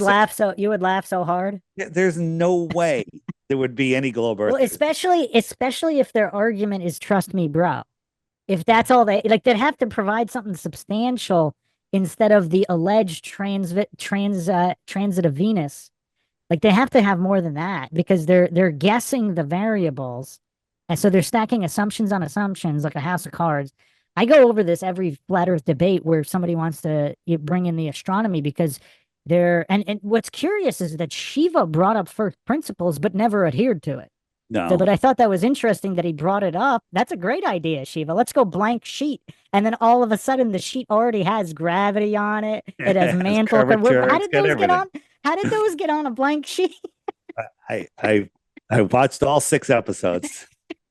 It was legitimately the most painful one I ever did because he's not even, he wasn't even that funny because Craig is hilarious. I think Craig is the most entertaining anti-flat Like Earth fight the grifter. fat shirt. Yes, yeah, because Nice. he's so utterly clueless, but he seems to genuinely enjoy humiliating himself, and the whole presentation is kind of funny. Whereas Shiva was just painful. So I've got your playlist on here. Oh, cool. Yeah, Yeah. So yeah, yeah, there we are. We got six episodes or yeah. seven. Six. That was tough. Yeah, that was really tough. That was a tough one. But some people in the chat were still saying they thought it was funny. So good for them. Okay, so let me get I to some enjoyed of it. I enjoyed it. yeah. So thanks. Well, I had to do it for educational purposes because we haven't quite had somebody like him before, but I actually have a deep dive coming up on both him and Fran Drescher. Fran Drescher is really dialed into like the UN actually, if you didn't know. I did not know. So she's got crazy Hollywood ties. There are so many big question marks around her. I don't know how a guy like Shiva, so if they're married, Are they uh, still married? no. I think they got Okay. divorced a while ago. Although she made I've been deep diving Fran Drescher. She made some weird comments about a friend with benefits. I don't know if she's still talking about him or not, but in the past few years, she didn't name drop him in a while. I don't know if that's coincidental that and she was also like the president of SAG. So she's really dialed into Hollywood. For her to be married to Shiva, like, is that a coincidence? I don't know if that's a coincidence. And I don't know what happened with, because before he ever met her, he seemed to be very grounded. Hmm. And then, and obviously, you know, a lot of the CIA operations and CIA operatives, Operation Mockingbird, all of that. Like a lot of Hollywood operatives, their whole job is to compromise individuals. So I'm just thinking perhaps that's what happened to Shiva. Seems to be a lot of that going on these Yeah. days. All right, let me get to more of my questions here. So, okay, your single defining moment was the P900. Okay. Uh, if you could only list one reason on why you dedicate so much of your time to flat Earth, why would that be? Because I had a podcast called Deep Inside the Rabbit Hole um, before this, and I was looking into all the other deceptions, like the thing that happened in New York in the month of September, the marathon in Boston, and even the other things that happened in Connecticut. And I was waking people up to that, but people go right back to sleep. And then when Flat Earth came around, I realized when you wake someone up to Flat Earth, it literally unlocks them from the matrix, and then they start seeing everything. And I realized that this world is not going in a good direction, and people are just ready to head into those 15-minute cities. And I wanted a future for myself, for my kids, and I think that flat Earth is the key. Once you understand where you are, if you don't know that we're in a spiritual war, if you think you're an insignificant speck flying through an infinite universe, you are disconnected from your true creation. So that's why I do it, and I think that flat Earth is the key. And I say we live in this living system, and we have this incredible connection. And when we raise our consciousness, which I think they've purposely lowered with a fake, electrical ether, if you will, that are hiding the true vibrations of this world, like the Schumann resonance. I think the old architecture and everything used to amplify it, and they've put a synthetic layer over it to hide it from us. So if you don't know who you are, where you are, you're literally giving up your ability to live to your full potential. So this is the analogy I have. So we are these incredible spiritual connected beings, but if you put a globe on, it literally disconnects you, puts you in a finite world, in a prison. And that's how I see it. Actually, that reminds me, I think it was Mind Unveiled that did the episode on the top hats, on how the Yeah, top the hat, top hats. yeah. And I actually have a deep dive coming up on clowns, which one of my biggest coincidences, why does clown sound exactly like clone? And I just can't, that's one of the ones I just can't Have get over. Have you looked into the Nephilim were Yes. clowns? Yeah, yeah, yeah. That's what Have you? prompted a lot of my research. That's wild stuff. Yeah. That's in the Tataria section on the app for anyone that I wants. think, but I just think there's a major connection to clones and clowns. There might And be of the yeah, Nephilim were clowns. There you yep, go. yeah, that's it. There's just something weird about clowns, right? You know what? I get it. Yeah. There's something weird about everything. It's like this world. You know what's great when you wake up to this stuff, you're never bored. I haven't said that in a Yeah, while. Never bored. Never, that's ever, true. ever bored. That Ever. is true. Like, no, you have insomnia. Great. You get some friggin' extra time to research. Okay. You're Yeah. in the woods. That's not just a rock ridge. That's something else. Well, that's one of the reasons I think logic and reason and psychology, like I always call for everybody. I mean, it's like the trifecta. If you logic, reason, and psychology, because with psychology, you want to understand why you believed what you believed before, why you believe what you believe now, and why you may or may not be experiencing cognitive dissonance on new ideas. Because people are usually too scared to examine their own belief system, right? Like in all of your conversations with globe earthers, how often do people take pause and say, wait a second? Like honestly, and say, wait a second, you might be onto something. Like how often does that happen? Never. Globers will never change their mind, and they accuse us of never changing our mind. We were Globers. Yeah, that's yeah. We I mean, changed our that's mind. that. There are so many. It's almost. This is why I came up with my initial theory of the flat Earth psyop doesn't have anything to do with the shape of the Earth, whether it's a globe, whether it's flat, whether it's whatever. It seems like they're intentionally putting forth the dumbest arguments possible to create as many. I don't know if you remember, that was my initial theory when I first started looking, because I couldn't believe that they were like, there were PhDs out there, like even, somewhere on with Mark Sargent, whatever. They were putting forth the dumb. And when Bill Nye says you would see London from New York if the earth was flat, as if precipitation would cease to exist. Like this guy's pretending he's never seen a weather report with a visibility index. He's never heard of fog. I mean, can you imagine a dumber argument than that? It's just, it's almost like it has to be on purpose, right? Maybe he's just that dumb. Maybe. It's hard to believe. Like I have to commit a fallacy and appeal to incredulity. It's hard to believe that someone could be that dumb, isn't it? Yeah. It's tough. It's tough. So okay, so the main reason is actually you're basically saying you want to help people achieve their full potential. I'll be selfish. I want to help myself. Okay. But I do, yes, I want to help people. Nothing makes me happier than when someone says, thank you. Thank you for waking me up. I was lost, And I also think that depression comes when your soul, your true immortal self is trying to talk to your conscious mind that's lost in the heliocentric sauce, can't hear, your soul gives up. And that's when depression comes in, and depression leads to all other sorts of abuse.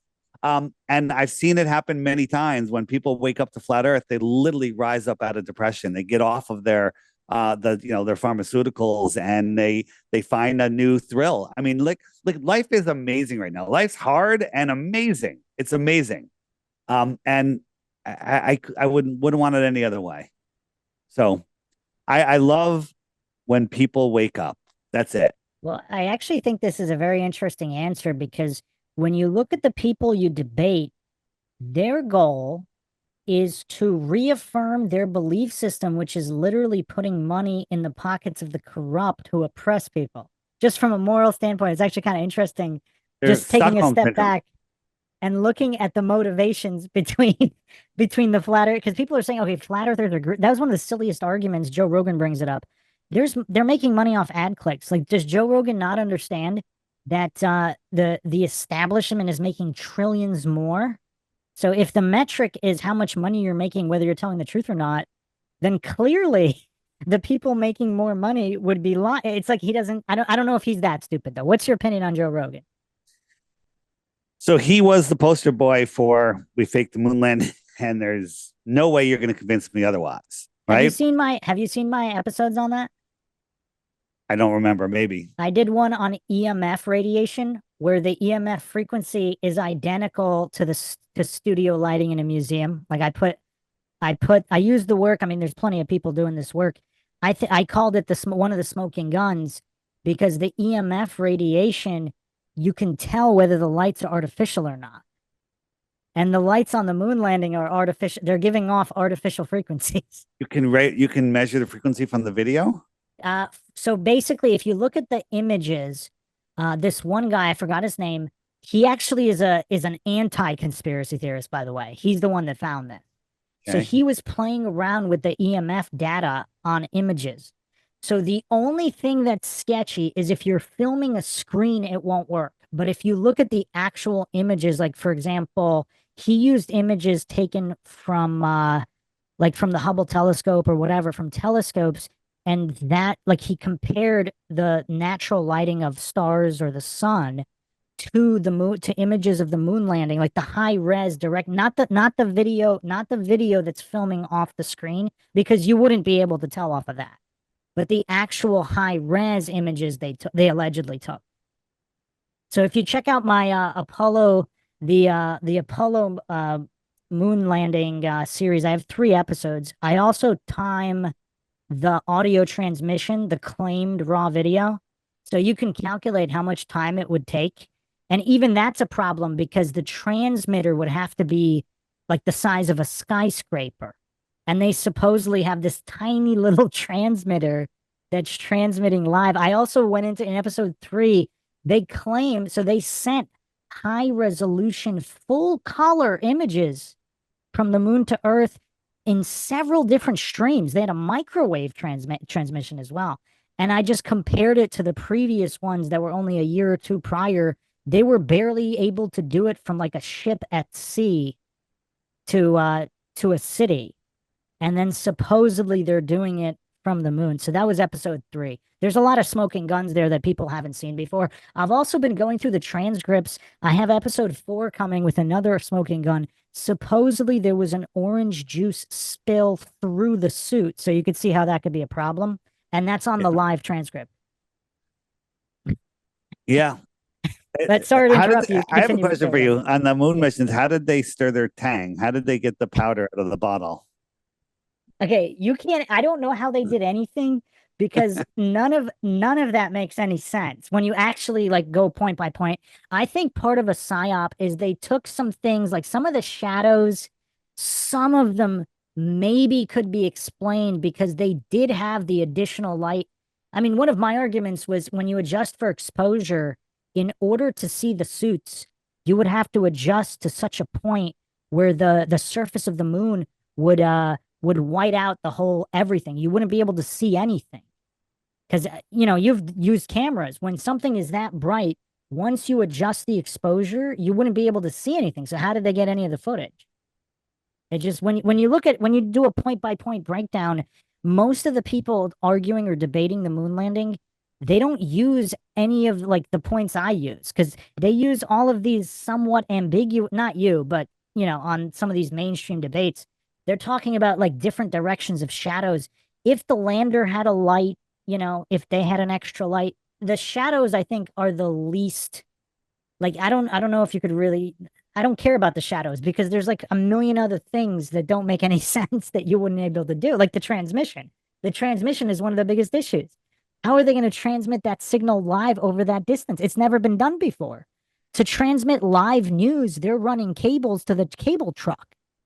Like I put And they have images of that. giant transmitters and huge power Yeah, sources. that's today. Yeah. Yeah. And in the 60s and in the landing that allegedly happened last year, they couldn't even get any kind of image, let alone high. Can you believe they had high resolution color images in the from the moon allegedly, but they can't even get a low res in 2024? They couldn't even do a black and white in 2024.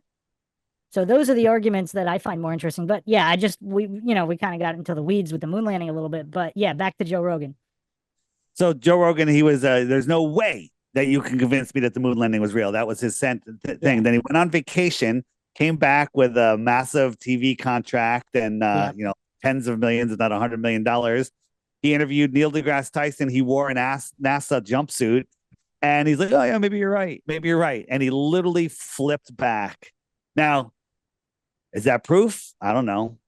It's highly suspect, and but now it seems years later he's kind of flipping back a little bit. He's Yeah, I making. saw that. I think it's just my guess is they're like, yeah, everyone knows the moon landing's fake at this point. Might as well build some credibility and work your way back right now because everyone knows the moon landing was fake, right? Pretty much. How about do you see this? This is the ISS feed. See this line? Oh, that's funny. Yeah, I saw that. Yeah, That's it's hilarious. amazing, amazing. But That's now funny. that's fine. That's just the way the camera works, right? No, that's that. I don't know what the explanation would be on that. Yeah. That is just wow. That's just stitched together, I guess. That Yep. looks like something they stitched in like maybe the 30s when they were first starting with like the matte screens and all that. But even back then, I don't remember seeing anything this sloppy. It's in some of the really old movies. Okay, what do you think about Alex Jones? Well, I must be a shill because I got on his show twice or three times now, right? Because some people say that if you're on Alex Jones' show, then you're a shill because no one else gets on there. Well, that's not true. I got on there and I'm not a shill, but I guess I'm the only one that knows that. Well, Um, we know that's not true because Steven Seagal was also on his show. is Steven Seagal a shill? No, no, there's no way he's a show. Okay, I don't even. I mean, I Yeah. know him from a couple of movies. I have a not I have the most extensive Steven Seagal deep dive over 25 hours. Oh, He nice. he actually was the first, people don't know this. He was the first mainstream guy to blow the whistle on CIA drug trafficking Okay. in the 80s. Yeah. All right. So I've forgotten about him. So is he a gatekeeper in some things? Absolutely. I think and again, I have no proof of anything. I think he gets a phone call once in a while. Hey, don't touch this topic and this topic. Go ahead, do everything else. But if you touch those topics, things aren't going to go good for you. Maybe. I mean, that's how, you know, if and again, if it wasn't for Alex Jones, I wouldn't have woken up to the first place to the deep inside the rabbit hole stuff I was doing. Alex Jones was the first person, one of the first people that woke me up. And so is he a shill? I don't know. I think my opinion is he's got a huge ego. He's definitely more concerned about selling products, and he's exposed a lot of things. Has he made conspiracy theorists look really stupid at times? Yep, absolutely. Maybe I have also at some times. I don't know. Um, I don't know if he's a shell. Do If you I had think to. he's do you think he's Bill Hicks? No, I don't think so. And that makes me a shill because everyone's right. Because if you don't think he's Bill Hicks, because I was standing next to him, Bill Hicks was like a foot taller than him, or at least 6 inches taller. So I don't know how can they make somebody shorter or taller. I'm assuming they can, but I think the main issue is so they had the same manager, they're from the same Oh, place. the evidence is amazing. The looks, the Yeah. teeth, everything, right? But Did you see my episode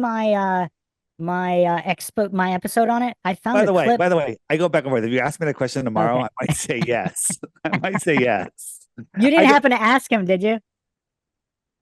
I think I thought about asking him, but I did. Just to see his reaction, because people have asked, and his reactions are very interesting to say the least. I did a whole episode on it. I found this old clip of him and Joe Rogan, like a Yeah, really old clip, where Joe Rogan is in complete disbelief of his age.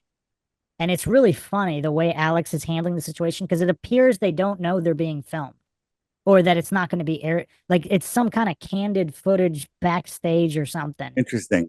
Yeah, You it's know, yeah. I guess well, you reacted that way. Like there was just today, I was in the chat on some show that was calling everyone shills, like come on the show, and I'm like, I'm not coming on. I need to rest my voice. I have another interview coming up in a couple hours, and they're like, oh, that you're a shill because nobody would ever say that. I'm like, have you listened to my interviews? Do you hear the problems I have with my voice half the time? Well, Like here's yeah. so people just saying, because someone reacts that way, people react all different ways. I don't put a lot of weight into it, into some of those things. Well, yeah, you need to establish a baseline. So you would need to know a reaction that he was definitely Sure. lying about. Since we don't necessarily have that, it's all conjecture. But it's So, interesting to analyze. yeah, when I was there in his studio, he was doing his show. I could see what's going on in the back office. I could see Daria, his assistant, what she was doing. She's a friend of mine. There was no shillery going on. They were just literally trying to get the news out. And then had us on, and they're like, gatekeeper, we can say that maybe, because he's like, I don't want to talk about flat Earth. We're like, what? Like, and so Eddie and I came up with a little plan, and it went better than I thought. He's like, interrupting worse than Shiva. But we got out a lot of information, and we woke But up do a you lot know, of InfoWars do, people. yeah, but did you listen to my analysis on that? You analyzed my interview with him? Yes. I did not know that. Yeah. I'll Check it out. listen It's to it. awesome. And Okay. my impression was he was playing because he was laughing about it. I think he did it on purpose so you could get the information out. And I Maybe think he, because I'll tell you, behind the scenes, in between commercials, we were, Eddie and I were both like, Alex, you're doing a great job. You're playing we're getting the information exactly what you were saying. And Alex was just smiling and nodding, yeah, I saw. So denying it. yeah, that kind of those kind of micro expressions are really obvious. And Yeah. to me, it seemed like he was intentionally there because there's no way he's that dumb. Because he was using the same arguments against you. Like even when he said, there's no way all these people are in on it or something, he couldn't keep a straight face when he said that. Because I actually paused, I was pausing it. He couldn't keep a straight face when he was using some of those arguments with you guys. Yeah. And when I was on the first time, and then we had a conference shortly after that, and half his staff came. Half his staff, Greg Reese, Daria, a bunch of the other people, they all became flat earthers. They're all flat earthers. Oh And wow. and Alex was obsessed with going to Antarctica and doing some sort of Antarctica crossing, right? Yeah, I remember And that. and then all of a sudden one day, the story is that he told the whole staff, no more talk about flat Earth or you're fired, and then that was it. Oh wow. So did he That's get a interesting. call? Did he just get tired of it? Is he getting too much heat? Are his sponsors threatening to leave? I I don't know. think my guess would be my guess would be is that he tried to get ahead of it because he knows he'll lose too much of his because a lot of his audience are some of these older guys Yeah. that they just don't want to deal with the topic and they just if he went full flat earth, I think he would lose a large percentage of his audience. Well, we got a large, I mean, not, I don't know what percentage of his audience. There's a ton of people. I got more emails on that show than anything ever, because that was the day Trump got indicted. So we were literally the sitcom that comes after the Super Bowl. So we came in Yeah. after that story, and it was their highest rated live segment ever in like 25 years. Okay. Wow. I didn't And so know that was that. awesome. I mean, so God bless Alex Jones, Bill Hicks, whatever.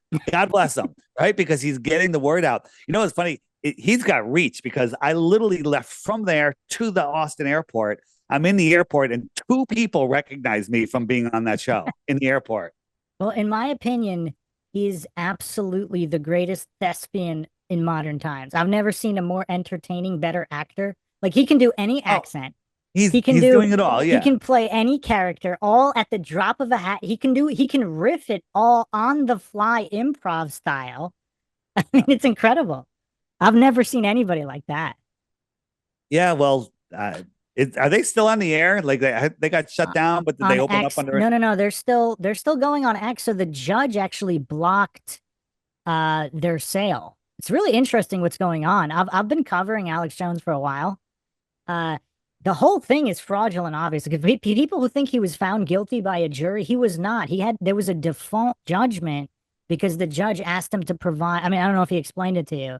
The judge asked him to provide all of the analytics on his Google account for his YouTube channel that they shut down that he didn't have access to, and he couldn't provide it.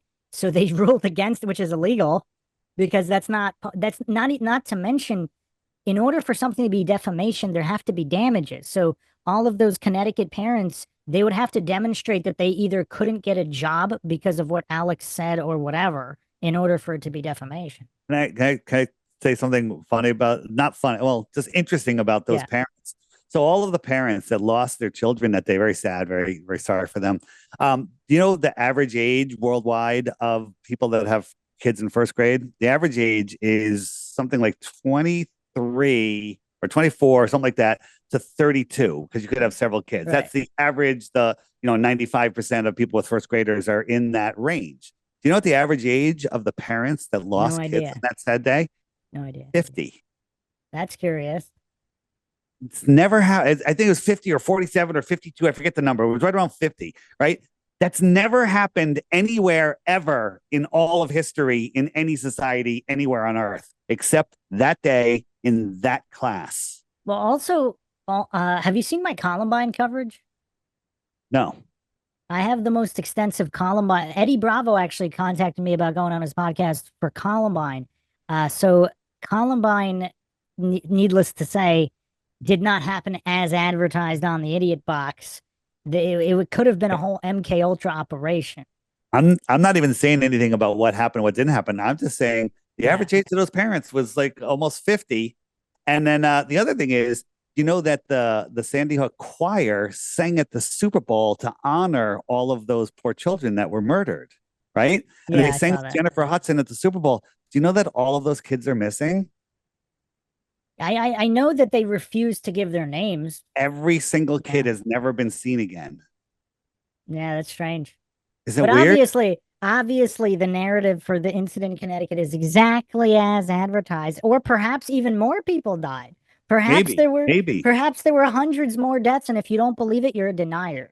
Right. There could have been hundreds that died. How There dare could have. anybody deny it? I don't know. I don't Yeah. know. It's Well, just some so weird, weird things. Mark told me that Alex didn't actually change his opinion on that incident. Did you talk to Jones about it? Did he change his opinion or no?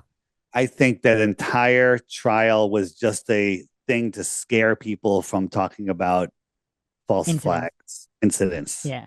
Yeah, that's what it Yeah. was. And how much Alex was in on it, I don't know. Maybe he was just a helpless puppet in it, or maybe he was a participating player. I couldn't tell you. Okay, the next thing I want to talk about is Bill Cooper. Are you familiar with Bill Oh Cooper? yeah, I listened to Bill Cooper. So he was, for some reason, he was very anti Alex Jones. And yeah, because Bill Cooper was, so there was one of the most interesting things that people say, well, how come this guy's still alive? Well, Bill Cooper's not alive. Yeah, Bill right. Cooper's not alive. So, because I heard people Bill say, well, Cooper with Alex Jones now. if if anything Alex Jones said was true, he'd be dead. And then with Bill Cooper, you can't say that, right? Right. So so maybe Bill Cooper was onto something. Well, Bill Cooper said that Osama bin Laden was going to Right. crash planes into buildings in New York. He even said, write your congressman that you don't believe it and to release the full story. Like he was very vocal about that. I did a deep dive on Project Bluebeam where I went over Bill Cooper and even his demise, where it was similar to Ruby Ridge, where there was some kind of entrapment situation where there were guys parked, by his property like hours before the shootout. I don't know if you know about all that, but they were trying to get him to create a situation. And it seems like this is kind of like a common thread that the coincidence theorists always ignore, where why would the government be trying to entrap people? Well, why are they not out there solving actual crimes? Like, why are they trying to entrap people? Like the Ruby Ridge, anybody who's still pro-government after Ruby Ridge, you got to question those people because I don't know if you know the full Ruby Ridge story, but they tried to get him to buy a shotgun that was like 1 inch cut outside of regulate. Like this is what the FBI is doing with their time. Not that he's already a criminal and they're trying to catch him. They're trying to get him to buy a non-regulation shotgun. I mean, it's just crazy. Um, It's amazing what they've done to the world. I mean, look at the JFK drops. Nobody cares. do you think Nobody do you think cares. a lot of that? So I was going to cover that. And I haven't had time to go through all of it. It seems like a lot of that is intentional disinfo in those drops. Maybe. And the other person I wanted to go over was, well, two more people. David Icke. Did you get a Okay. chance to talk to him? Well, David Icke was virtual in Acapulco, but his son Gareth was there, and Gareth is awesome. Is he a flat earther? Yeah, well, he had me on, and he couldn't deny anything I was Oh, I saying. So, didn't know that. I got to check that out. yeah, he's I was on his show last year, I think, I forget. And then David Icke, when David Icke first started talking about everything he's talking about, everyone just laughed at him. I think everything he's talking about is kind of coming true. So Even the interdimensional reptilian shapeshifters? I don't know, but I'm not ruling anything out these days. Yeah. And then Serge Monast, the OG that nobody talks about, the Canadian conspiracy theorist that preceded Bill Cooper. Bill Cooper got a lot of his stuff from Serge Monast. I did an episode on him as well. And he I also don't, Serge Monast it's scary. His predictions are scary. He predicted the whole trans agenda back in the 80s or even earlier. Supposedly he got his information from some kind of French Freemasons in the 60s. And hmm. then all of a sudden he spends a night in jail. The next day he goes home and drops dead. And so that's another guy who's no longer alive. But he also is the supposed originator of the Project Bluebeam, which is also something I wanted to ask you about. That kind of ties into, I think it ties into Flat Earth. It certainly does. Project Bluebeam, they're projecting cities into the sky, like in China and stuff. So they can do amazing stuff. And I don't know if you heard my thing with Marty Leeds, where we we believe, and I'm not hanging my hat on it, but if they ask me, like, hey, I'm going to tell you the truth on what happened in Antarctica when the TFE trip went down, I think they faked the sun in the sky, and I think it could easily be done. The Microsoft has technology to transmit plasma balls into thin air, not a screen, no smoke needed, nothing, that bring light and heat. But if you think about it, in Antarctica, planes flying into Antarctica have to fly like below 10,000 feet. That's weird. And if What do you the mean they have to? well, when That's they the fly in, they regulation? fly in low. Yeah, Oh, they fly wow. low, and at the same latitude in the north, they're at 30,000 feet. And in the 1959 Encyclopedia Americana, it says that the dome ceiling at 80 degrees south is at 13,000 feet. So, we had some NASA whistleblowers, and in looking at all the old cosmology, they talk about if there's a dome, there's like plasma below it. One NASA whistleblower said that there's plasma, then it turns into water, and then it becomes thicker, and it becomes solid. Um, so projecting a ball into that looks like a sun, I think it's personally possible. And without mentioning anything specific, somebody that works at Microsoft saw some stuff about NASA people there and all sorts of stuff that they were doing, that I can't talk about because it'll lead back to them. So to think that technology doesn't exist, you're insane. It's not. So Yeah. So I personally think that they fake that sun down there. So, just for reference on tech, anybody that's been studying any kind of conspiracies and technology, it's been said that military tech is at least 50 years ahead of civilian tech. So, with Yeah. all of the civilian projection tech, that's really not surprising in any way that that could be done.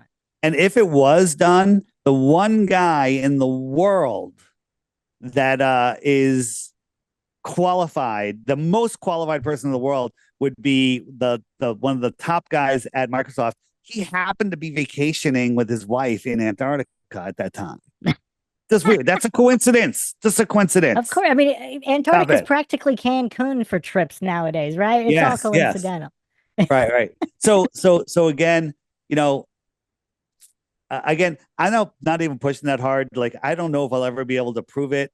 Are they faking the sun down there? Was there some sort of anomaly? Was there a second sun? Was there what was this something? Right. Personally, I think they faked it because no one's ever filmed it before until a bunch of propped up Globers go down there in a deceptive, Yeah, path.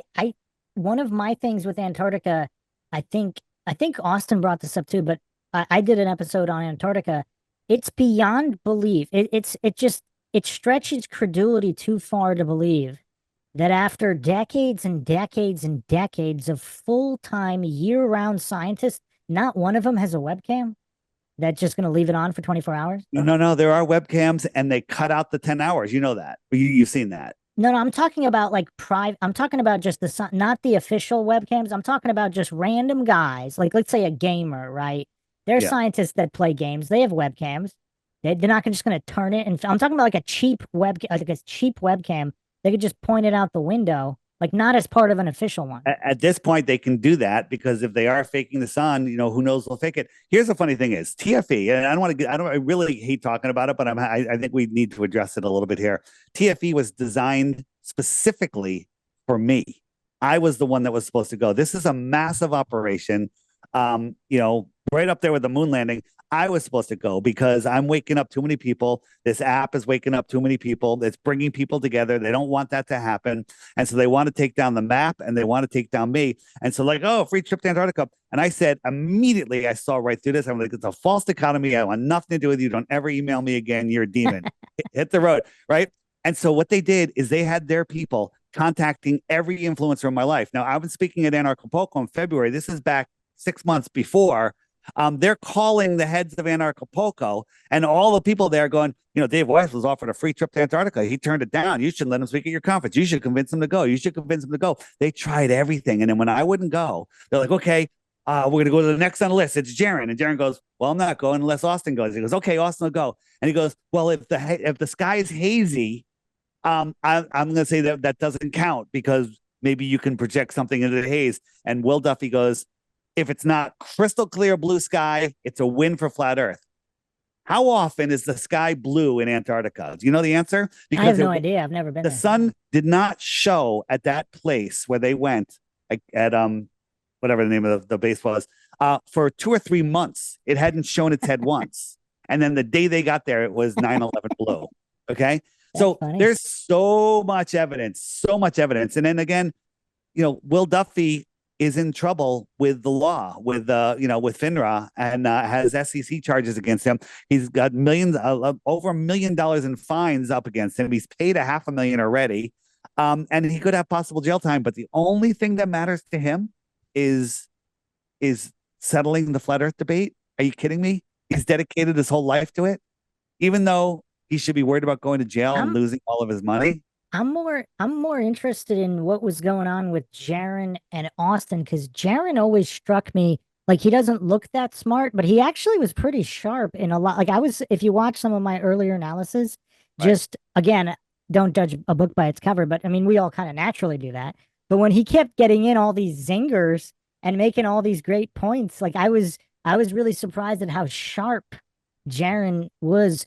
So it doesn't make sense that the movement of the sun would somehow invalidate all of these dozens of other things.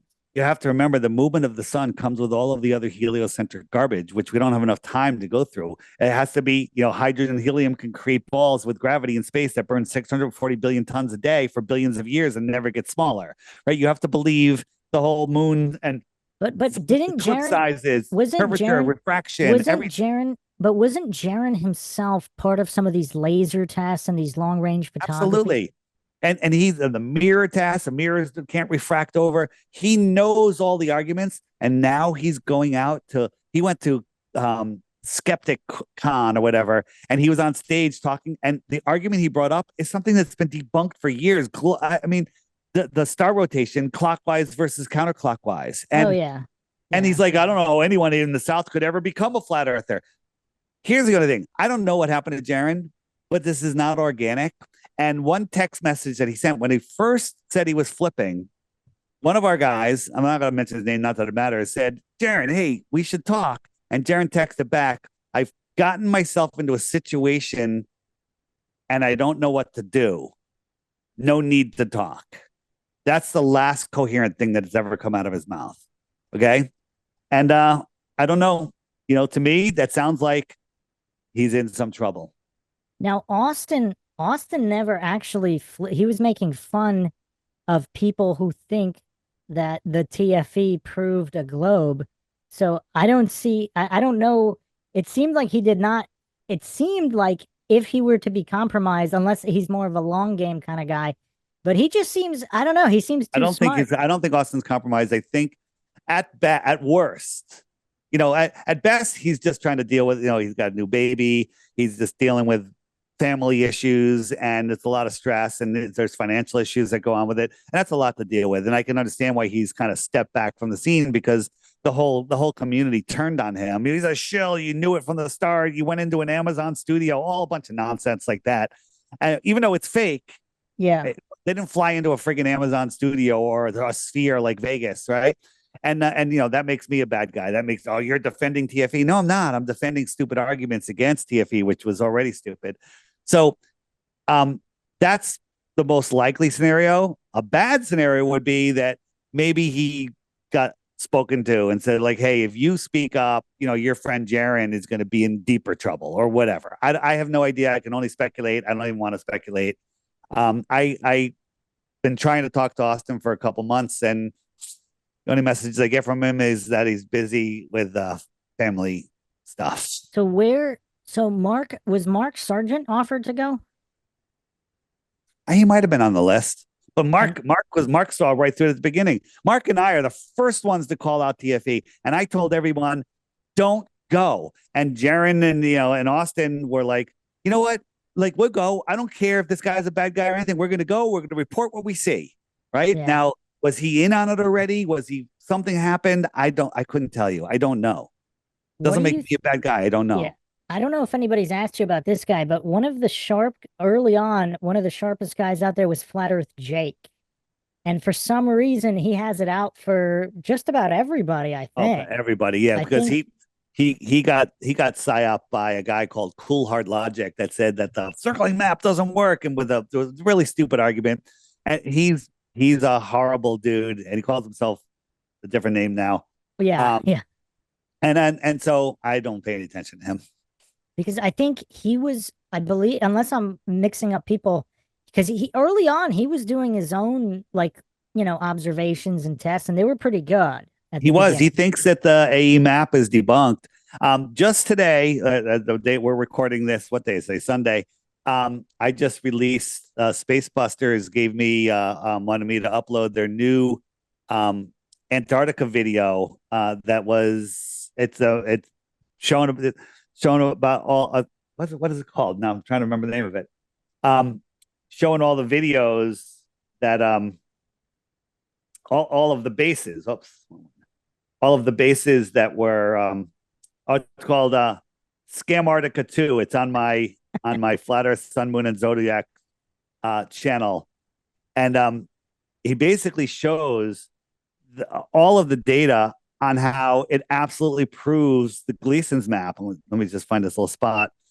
He showed that where the bases are, and he's looking up the exact latitude, there's always like a little a little outlet right where it's supposed to be. Like everywhere where they say a base is, it goes right to where it's supposed to be. It's absolutely a fantastic video. And he's got another one coming out right here. This one here.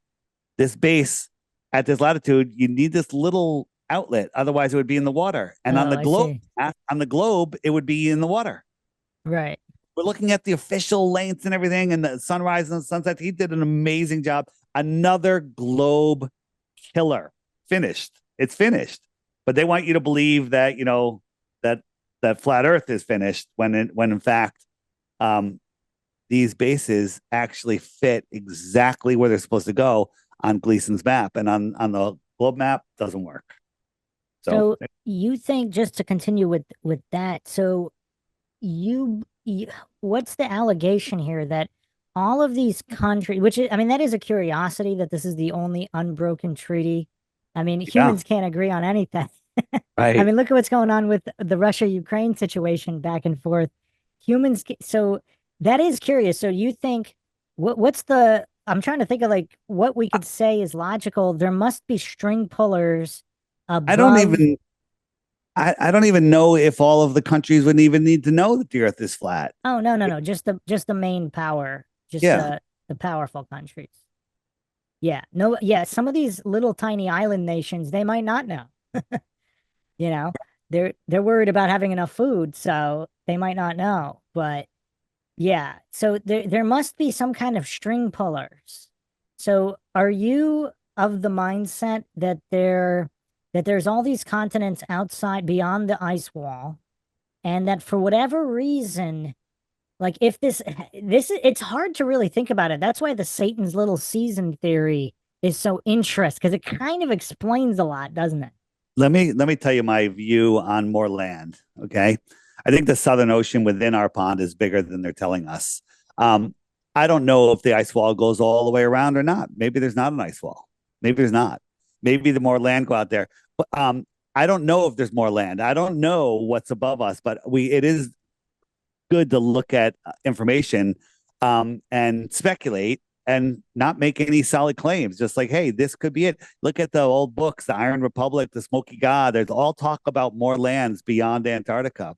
And then the biblical people, I don't know why they get so they're like, well, you can't have more land because that's not what God says. God says the firmament, touches down in Antarctica or whatever. What if did God tell you what size the Earth was? What if it's 1,000,000 miles past 60 degrees south in all directions, and that's where the dome is? That's where the firmament is. That leaves a lot of room. That leaves a lot of room. Yeah. Okay, and so I think more land is doesn't go against the Bible. Okay, and I also think the more land is very probable, but I don't know. And again, there doesn't need to be more land. People, well, the dome flat Earth is a prison just like the globe. Let me ask you a question. What kind of prison would it be if you spent every day of your entire life going to a different place, having different experiences, and you couldn't cover the whole world in 5 lifetimes? That doesn't sound that like much of a prison to me. I Yeah. mean, you could go someplace new every day for 5 lifetimes.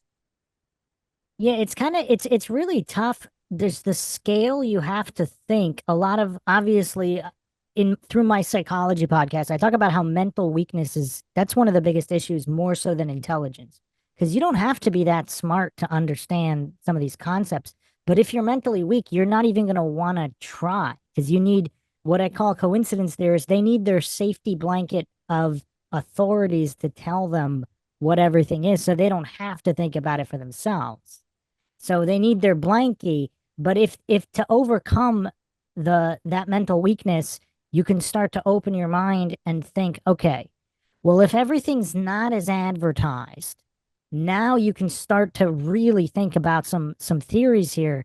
The reflection of the Earth in the moon, I think, is very interesting, especially the cycles.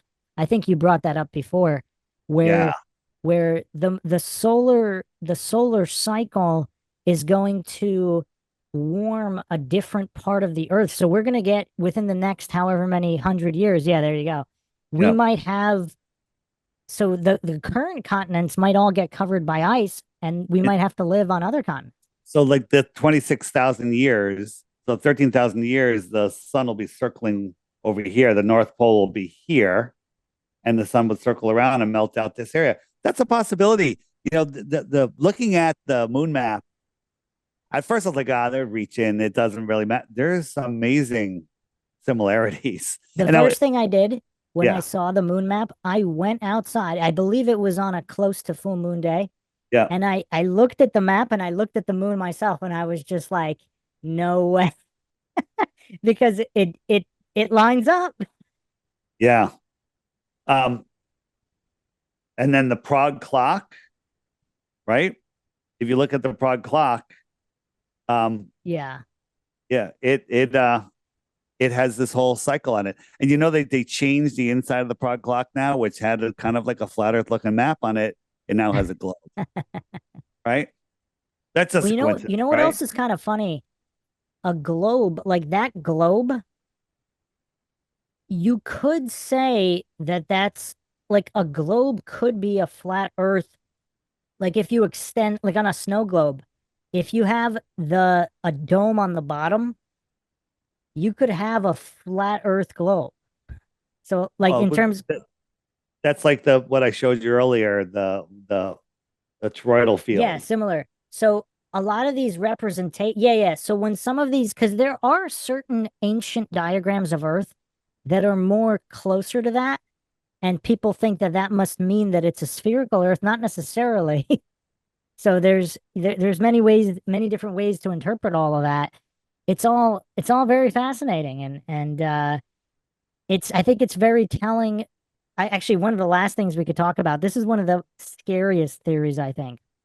The NPC theory, which one of the side theories that I brought this up a long time ago, and the author is slipping my name. It's something like, oh, it's something like Salvatore, I believe is the name of the author. He wrote a short story called The Perfect Soul. And it's not super new. I mean, it's probably 10, 20 years old now at least. And in this short story, a father discovers that every generation of people's souls are diluted to the point where eventually the people walking around have no souls. And it terrified him. So, do you think a lot of these NPCs, and this is kind of related, supposedly over 50% of people don't have an internal monologue. Some people think an internal monologue is it's like you're talking to yourself, but is it also some kind of voice from a divine voice or your higher self or whatever, telling you what's right and wrong or, conscience related or kind of guiding you through life? And supposedly over 50% of people don't have that. I think that might, I mean, because their souls are diluted, or because they're on psychotropic drugs, or they're too lost in the news, which is steering your mind. Um, I think that their bodies are so poisoned and so toxic that their soul is unable to communicate with them. But the whole diluted soul thing, that's interesting. It definitely appears like, I say we live in a soul system, a system made for souls to have experiences. NASA wants us to live in a soul lure system where they could try to steal our souls and take control of us. I think we're in a spiritual war, and I think that soul possession is a real thing. So, you know, who knows what's going on? When somebody gets really down, really low, really scared, really desperate, they could give up control over their body to a demonic spirit. I said it.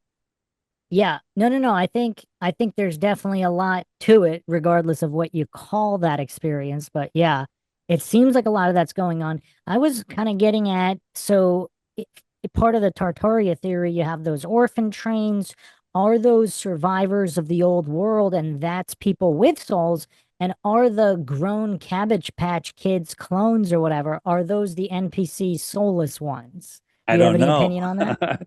I that's a rabbit hole. I have it on the Tataria page. There is on the Yeah, bottom. There is a Cabbage Patch section, and that stuff is wild. it is. The more I look into it, the more I just like throw my hands up. Like that's why I won't rule out anything David Icke says at this point, because this place is one thing we could say for sure. It's not what we all were taught it was. That's for sure. What do you think of the next World Fair going on? It's going on in Dubai, right? And then there's Um, one that the Trump wants to do one here. I think there's more than one. Are they scheduled for around 2028 or so? Something like that. Trump wants to do a 6 month World Fair in Iowa. I'm not sure where it is. Don't quote me on that. And it's all about a technocratic future. It's going to be the 15-minute cities. People are going to love it. Did you hear the theory? Remember the guy that had the Tesla truck that blew it up in front of a building? He went in Yeah. building up. There's people are now saying that, and I don't know what, I didn't see the evidence myself, that he was locked in his car. It drove there on itself and exploded. Oh, wow. Would that surprise anybody though? That You makes know what's more kind of sense than him crazy? doing it. You know what's kind of crazy? Post post 2020 event, there are still people who are willing to write off absolutely everything as coincidence. Isn't that crazy? It's absolutely crazy, I mean, right? And just um, not to take it down a dark place, but what do you think of the Deagle report? which one is that? The Deagle report was in 2017. It does predictions. It monitors like military contracts, world population, gross Oh, national product, okay. Yeah, yeah, I remember and that. then America, Yeah, UK, yeah, Canada yeah. are Okay. all Yeah, dropping yeah. by 70% Yeah, this yeah. this year. So wasn't so I believe even Bill Cooper, Serge Monas, I think all those guys approximated that as well. I don't know if they had an exact year, but they said this very similar things. And then you could even go to some of those old prophecies like Fatima's prophecy and some of those old prophecies from 100, 200 years ago, they're all pretty much in sync. Yeah. So that just reminded me. So remember the movie I Am Legend? Do you know Yeah. this story? Yeah. You know Which, where I'm going? no. I Am Legend with Will Smith, where he's Right. the sole survivor, right? He's the sole survivor after everybody died from a vaccination thing, right? Yes. So the premise of the story was mumps broke out, and they gave everybody a pokey poke, and then everybody got cancer. So then they came up with an MR and Yeah. the not applicable thing, V for everybody to get rid of the cancer, and they V'd everybody, and then everybody died except Will Smith because he was immune. Okay, Yeah. that's the premise of the movie. So there's a news in the movie. You have a black woman with long straight black hair, dark coat, interviewing a blonde woman wearing a black polka dotted shirt. And she's the one, and the blonde woman was the one telling about the technology, and she was the doctor, and there was the newscaster. Okay, just a couple of weeks ago, there was a newscast about the new MRN Oh, thing wow. that they're doing, and it was the same woman, the same clothing, same dress, polka dotted dress. Obviously, that's a coincidence. It's just a coincidence, Yeah. right? So, is it revelation of the method? Is it programming us? Is it laughing at us? I don't know. It is wild though. All of What? the above, I would guess, because this is something I bring up for the coincidence theorists, and I brought this up on my predictive programming podcast. Do you ever notice how none of these coincidences happen in super low budget, non Hollywood movies? None of them happen in super low budget non Hollywood Right. movies. Like if it's really that easy for like a writer to come up with something like that, like super ultra low budget, like like I used to watch a lot of horror movies. There are so many super low budget horror movies. Like I Am Legend is a huge studio Hollywood studio film. There's plenty of zombie movies that don't feature any coincidences or predictive programming. You see what I mean? Yeah.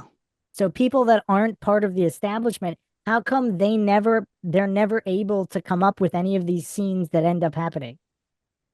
Bruce, let me just share it. Let me show you the thumbnail of my how do I where's my share screen? Share screen. Where's the share screen? More? There should be, is it for me? It's a green button right in the middle at the Yeah, but bottom. hold on, let me make this bigger. Um, so this is there it is. Share window and yeah. So can you see that? Can you see it? Yeah, yeah, I can see it. Is it sharing? It's Yes. sharing. Yep. So on the top is the the movie, right? The newscasters on the left, the girls on the right. No, no, that's the news 2025 on the Yeah, bottom. I Am Legend. yeah, that's funny. Having the exact same conversation. I guess the coincidence theorist would say though that in the top one she's wearing a red dress, Yeah. and on the bottom, I Am Legend, the lady Yeah. has longer, her shoulders are covered. But Yeah, yeah, but it's the same premise. The yeah, blonde one on the right with the polka dots. I don't know. yeah, that's I don't know. interesting. Just throwing it out there. Kind of But weird. yeah, it's just funny how nobody, because some of the coincidence theorists, their cope is if you watch enough movies, you'll find something like that in all of them. But they never find any of that in low budget non Hollywood movies. Interesting. Interesting. I mean, I don't know how many low budget movies you've watched, but like super indie, super low budget movies, like direct to video, independently produced, they never have scenes like that. You won't find anything like that. It's only Hollywood movies that for some reason must be that movie magic. Amazing. Anything else you want to talk about? Let me just check my list here. The only other, oh, one more thing. Where do you see everything going in terms of, not just you with flat Earth, but everything in general in about 5 years and the effect of the world on the effect of all of this on the world moving forward? Assuming we're still alive. Yes. Um, I think that flat Earth is taking off. This whole TFE thing, they're doing everything they can to stop it, and I think it's just giving it more energy. No publicity is bad publicity. I think good publicity is better, but it is true that there's more and more people waking up. I can see it. I'm getting more people reaching out to me. I'm doing more interviews, and I think that when the truth is on our side, the truth always rises over the lies. So I think it's gonna. I think 5 years that the. I couldn't tell you what's going to happen in 5 years. I think this year there's going to be a massive, massive growth in flat Earth, and if it depends on what the controllers want to do. At any point, they can flip the tables over, or they're going to try. So at least I think they can. Maybe they can't. It's kind of hard. It's kind of hard to realize, to truly see what's going on. But just the amount of awareness, to statism, scientism has exploded the past 5, 10 years, like never before. I mean, it's like a runaway train now. You can't stop it. All right. I have two questions for you before Yeah. we end. What are the chances that David Weiss is a shill or an agent meant to take down flat Earth? To take down flat Earth? Yeah, to be a shill and to Okay. steer people So- away from flat Earth. What are the chances Well, scientific? I can't assign percentages because I'd have to actually know exactly what you think and what you're gonna do. If you were a shill, I don't think you would be doing podcasts with channels with 3 subscribers and talking to random schools. And I mean, what's the point of that? A shill is going to be on mainstream only. Like if you were only on Alex Jones, people might think, they'd be a little bit more statistically, might be in a better position to say you're a shill if you only did mainstream. So what are the odds? You want to So give me odds like out of 10? it's hard because it depends on what the end game is. If you're gonna, some people say the anti-Jaren people say that he was propped up from the beginning, and this is kind of what Flat Earth Jake was saying too, where he got in with what's his name? What's the comedian's name? Who did the little truther show or whatever? Alex Stein. Alex Stein. Yeah, yeah. Some people think he's controlled opposition, and Alex- Jaren got really buddy with him. So some people are saying that Jaren was kind of designed from the beginning to be a shell. Whereas Wow, with that makes me a sucker because the whole growing up, Alex used to call in to Monday Night Raw every week, and he was this annoying guy. And then one day, Jaren goes, "Hey, we're going to invite Alex on the show," and I'm like, "Alex, the caller?" He's like, "Yeah." I'm like, "What the hell are you doing that for?" And so it was totally organic, but Alex has his agenda. does he talk about flat Earth anymore or no? He brings it up a little bit, but he's afraid to talk about it. He just wants to keep his job over there at wherever the network he's on. What's his name? I forget. I don't even know the I don't name remember he's either. on. Yeah. So you think? Yeah. So okay. Alex just wants to make money So and if be famous. yeah, so if you're not going to pull a 180, okay, there's two more variables here because Well, you asked, so I have to give you a comprehensive answer Yeah, because that's okay, the only please. way I can You're not answer. going to like my next question, but go ahead. Okay. So it depends. So some people also, and in the Mindshock chat, there's one or two people who just keep bringing this up, and I know they're going to get mad if I don't bring it up. Okay. They say that your app has security issues and Yes. reveals the location of everybody all the time. Yeah, so back in October, McToon and his cronies illegally broke into our server and they got in and they got everything. Okay. So what did they get? When you sign up for the app, it's not KYC. You don't have to verify your identity. You put in an email address, you put in your name, you put in a fake name, you put in whatever information you want to share with the other users, and you put in a password for your account. They got all of that. So they got your password, but they got the information that you put in there to share with the other users on the friend finder. So that's what they got. So they didn't really need to hack the app. They could have just paid the $3 and gotten all that information themselves, right? So we fixed that at great expense, and the app is going to be stronger and better than ever because of that. So there you go. It's not sharing, leaking, and you don't have to put anything in. You can turn off the friend finder. You can delete your own account.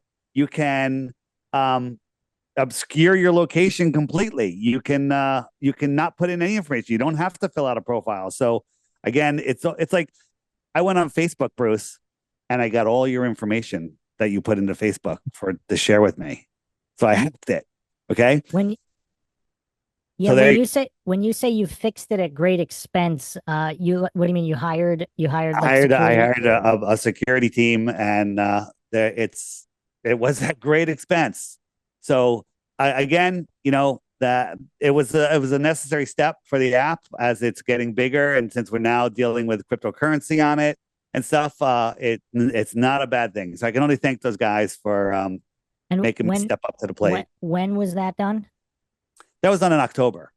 Okay, so you're saying it's totally secure now. Yes. And have you done, I actually didn't check. Did you look into doing any kind of like independent verification of that, like Yeah, Trustpilot? we're in the middle of that now. It's all Okay. being done. Yeah. So there you go. And when do you expect that to get done? I'm expecting that to be done this like before you air this podcast, actually. Oh wow. Okay. That should be done, So hopefully. there you go Yeah. for those two commenters who kept bringing that up Well, nonstop. listen, here's the agenda. We had Robbie Davidson who used to put on the conferences, Patricia Steer, who left Flat Earth a while ago, and Paul on the plane who left Flat Earth a while ago. All three of them came back on the same day and flipped to the globe with the exact same talking points. And those talking points were the Gleason's map is dead, and the Earth is a globe because of the sun circling in Antarctica, right? And that's our talking point. So Patricia was actually asked, well, why is the Gleason maps dead? And she couldn't answer it. She goes, no, it's just dead. It's just dead. Wow. So they That's all came really back on the weird. same day with the same. Did Mark, so Mark Sargent was kind of close to Patricia Steer, right? Yeah, yeah. What did he have to say about that? He's the same thing. He's like it. So we put it together. The three of them had a show on YouTube that was promoting a cryptocurrency, which was a scam. They probably didn't know it was a scam. Called Axion. So they had massive SEC violations, Wow. right? And then all of a sudden they shut down the show. And Robbie's like, Dave, you want to take any links off your website to Axion and everything, right? And a lot of people lost a lot of money. I lost $25,000. I sold 2.5 Bitcoins to buy Axion. I would have 2.5 more Bitcoins right now if I didn't buy Axion, which is now worth zero. Okay. So they have these charges hanging over their heads, and all of a sudden they all flip on the same day. What's the common denominator? I don't know what the story is. I don't know if they've been charged. It's weird. Maybe it's all coincidental. It's coincidental. That's it. I have one more. Funny. It's funny that Will Duffy has new charges against him now in January. Back when he was doing this, he had $500,000 worth of fines. So and he's it's nothing. It's nothing. It's one just one of my other questions to determine show likelihood, if you don't mind answering, what were your parents' professions? My mother was an artist and a stay-home mom, and she was watercolorist. And my father was in the printing industry. For That's probably all I remember him ever doing. And was he based in a major city or no? We all lived in Connecticut, and he worked in New Jersey. And then I went where I worked in the printing business a little bit, a different company than he did. I moved from a couple companies, and then I switched into the solar power business, and then I left that and doing this. Were any of the companies he or you worked for BlackRock owned? No, not that I know of. I mean, maybe they are now. Who knows? Okay, so yeah, based on so you actually, what's funny? When I analyze micro expressions, vocal intonations, and just general behavior, most shills do not quickly answer a question. They usually take a moment, pause, because they're trying to think of a way to explain it. You quickly answer, and just to be clear, people might not believe this. I did not submit any questions for you before the fact. Dave did not know any of what I asked him. He had none of these questions ahead of time. And everybody that's followed Mindshock knows that I always bring the receipts. Nobody has ever caught me on any lie ever because there hasn't been one. And so Dave had no access to any of these questions. Half of the questions I thought of on the spot, so he would not have been able to prepare for them anyway. So he didn't pause for any of those questions. Like, for example, the behavior I'd be expecting, like when I brought up, like, let's say Flat Earth Jake, there would be there would be an immediate reveal in micro expression and anger and etc. Dave did not have any of these. So again, there's no 100% way to say whether he's a shill or not. But if he is a shill, he would definitely be one of the all-time greats in being able to All be right, so that controlled. I'll give you the question this way. I have two envelopes. One of them has $100 in it, and and we're going to tell you the truth. If I'm a shill, you get the $100. No. One of them has $100 in it, and if I'm not a shill, you get the $100. The other one has $10,000 in it, and if I am a shill, you get that one. Well, Which one do you pick? I know I'm being annoying here, but that would depend on the time frame, right? Like how long? Because if you come out tomorrow, no, my true intentions are going to come out right after you pick, and they're it's the actual truth. The and actual so truth is going to come out. and that's going to be today, like right now. If That's that going was to be happening right right now this after second, you say, yeah. So if you bet that I'm not a shill, you get $100. If you bet that I am a shill and you're correct, you get $10,000. if we had a time limit of, let's say, 1 minute, I don't think you're going to come out and all of a sudden say the Earth is a globe in 1 minute. I don't think you will. No. So The truth is going to come out on my deep intentions for the long game. in one, Hey, oh, right. Dave's an Oh, I agent, gotcha. and it's I going to come gotcha. out next year, whatever, Mm. and the truth is just going to be told. So you got your $100 and your $10,000. So if you turn out to be a shill, do I have to return the 100? Yes, I like that. I like that. Okay, this is kind of tough. I mean, Next it's one's re- going to be tougher. Next one's going to be tougher. oh man, it's really hard to say. I would say you do not have any of the tells of a shill. So you're gonna take the safe bet of $100. If it was okay, so we have to add gun to the head because otherwise I wouldn't. I don't think I would take any envelope I because was trying not to do gun to the head, yeah. but now that you took that off the table, I'm going to use that for the next one.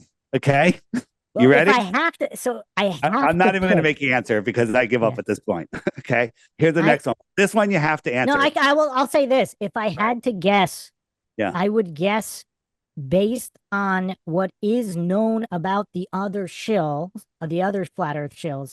I would guess you are not. Okay. Thank you. I appreciate that. Okay. Um. All right. Gun to your head. No other information. The truth is going to be known. The Nephilim are here. They're going to tell us the truth. Is the Earth flat or globe?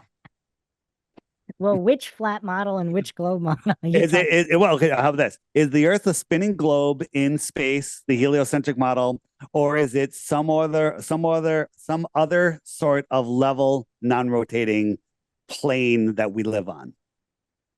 Can we say level-ish? Level-ish.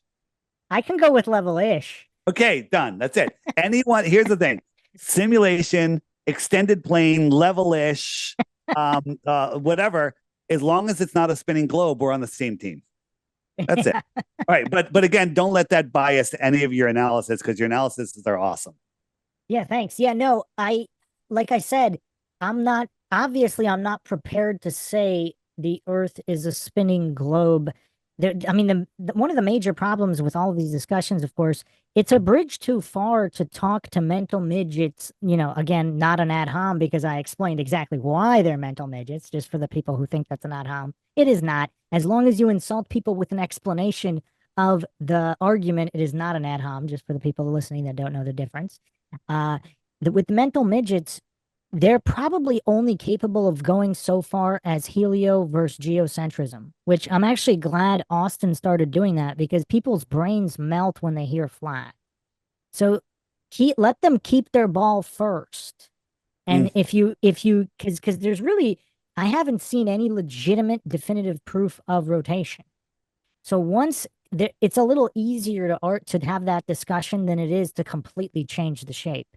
Once they realize that there's no actual spin, now the next step you could say, okay, now let's get to the issue of curvature. This is kind of an issue.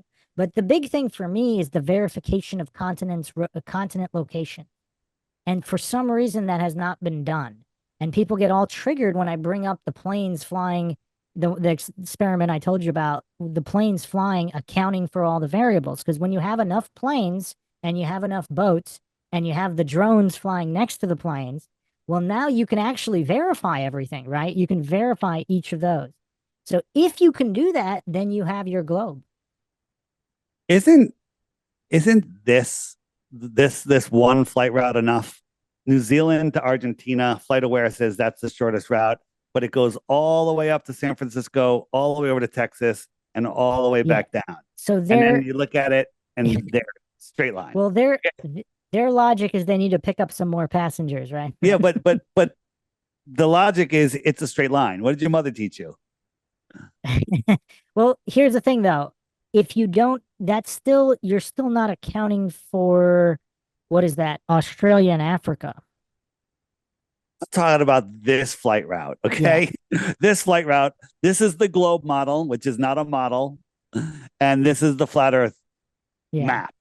Okay, How long do you think welcome to it's going to flat Earth. be before a rogue flat earther hijacks a fighter jet and just makes whatever flight he wants around Antarctica? Couple days. Because really, that's all it would take, right? Because if Yeah, but nobody would believe he did it. Then he'd crash into the firmament, and then they would say, "Crazy flat earther steals jet, wastes millions of dollars." It's not that easy. It's not that easy, especially because you can't fly across Antarctica if we're right. If the globe is right, you can well, fly there's across. one of my other ideas is to just put up a giant hot air balloon from the middle of Antarctica, and if you saw that it was an island, I mean, that's a step in the direction of a globe, maybe. I don't think no, because it could be a continent off of South America. It could be, but if you could see it, yeah, it would depend on how much you could see, right? Because there's You can't see islands. that far. You can't see that far. No, but if you were on the hot air balloon And and how are you you gonna? had You're on now. We're on and, a hot air and you balloon had like in the P nine Antarctica. hundred, you had like the P900s or even more powerful telescopes. Could you get like some of these super high powered So now we got a astronomy? high powered telescope on a hot air Yeah, balloon in Antarctica. yeah. We're gonna go up in the air and we're gonna be able to film and transmit and land somewhere and survive. Okay. No, Right. I'm saying if somebody wanted to like someone on the globe side who wanted to prove the globe, Yeah, but they they could. won't because they can't. No, but It's you would think you statistically it's would. not possible. I know, but you would think that that if the Earth is a globe, it would have been done. That's my point. Like as Right. if Well, the they Earth, say the terrain in Antarctica is too crazy and they don't know where they're going to land. That's where balloons are. There's no roads to recover them. It won't work.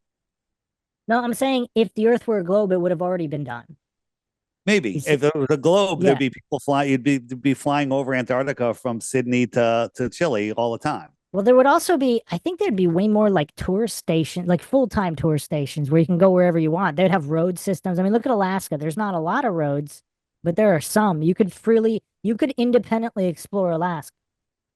Yeah. So I think, yeah, you'd be able to do that unless there's something else going on and the aliens are there or whatever. But anyway, this was a fascinating conversation. At some point, I would like to get you and Mark and Austin together for something. I'm down. So obviously we'll give Austin some time. Let's see how, you know, all that plays out. But yeah, I didn't really see a problem with Austin's videos afterwards, but I don't have the only problem I have is the guy's not talking to anybody. Everybody's freaking out. I think that I'm a prominent enough figure in this movement where if he has something to say, maybe wants to pass a message to me or something, it would be helpful. But if he's having family issues, I don't know what the issue is, or it's just too many people are getting very suspicious, and I don't know how to defend him.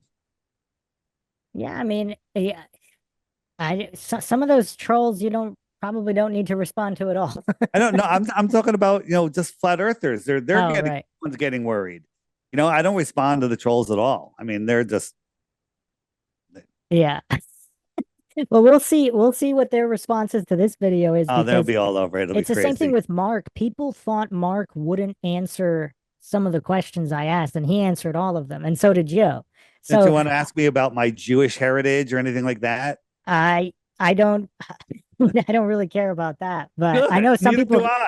Neither do I. some people get really weird about that. I know, really weird.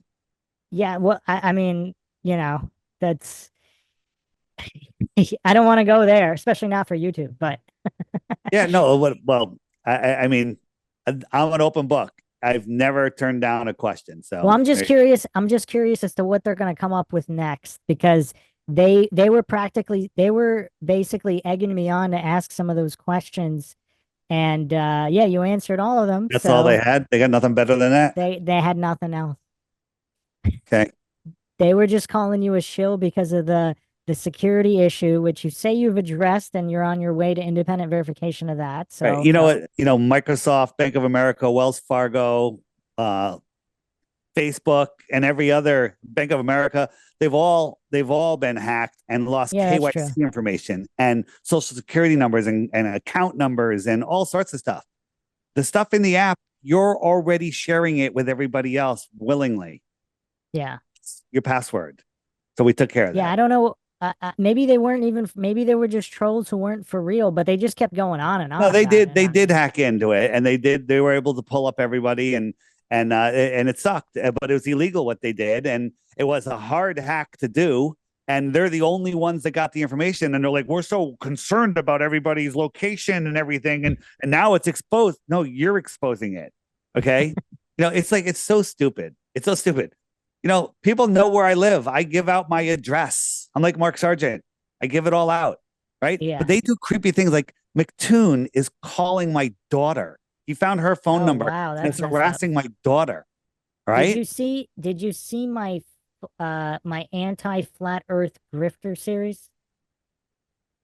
I don't think so. So and you know what's weird? Part one, so I was able to recover all of my 5,000 videos because I have quadruple redundancy, but one I wasn't able to get, which was Flat Earth Grifters Part One. I have Part Two and Three, which I will upload again. But I go over McToon and his micro expressions and all of that.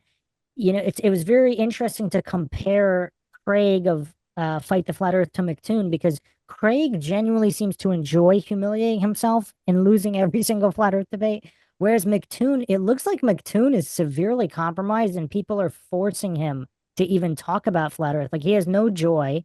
It seems like he's totally miserable in everything he does regarding Flat Earth. His stated goal is to make me poor and homeless. That is his dream. That's what he If wants. I had to guess, I would guess that he's completely compromised and doing everything against his will and basically reading from a script.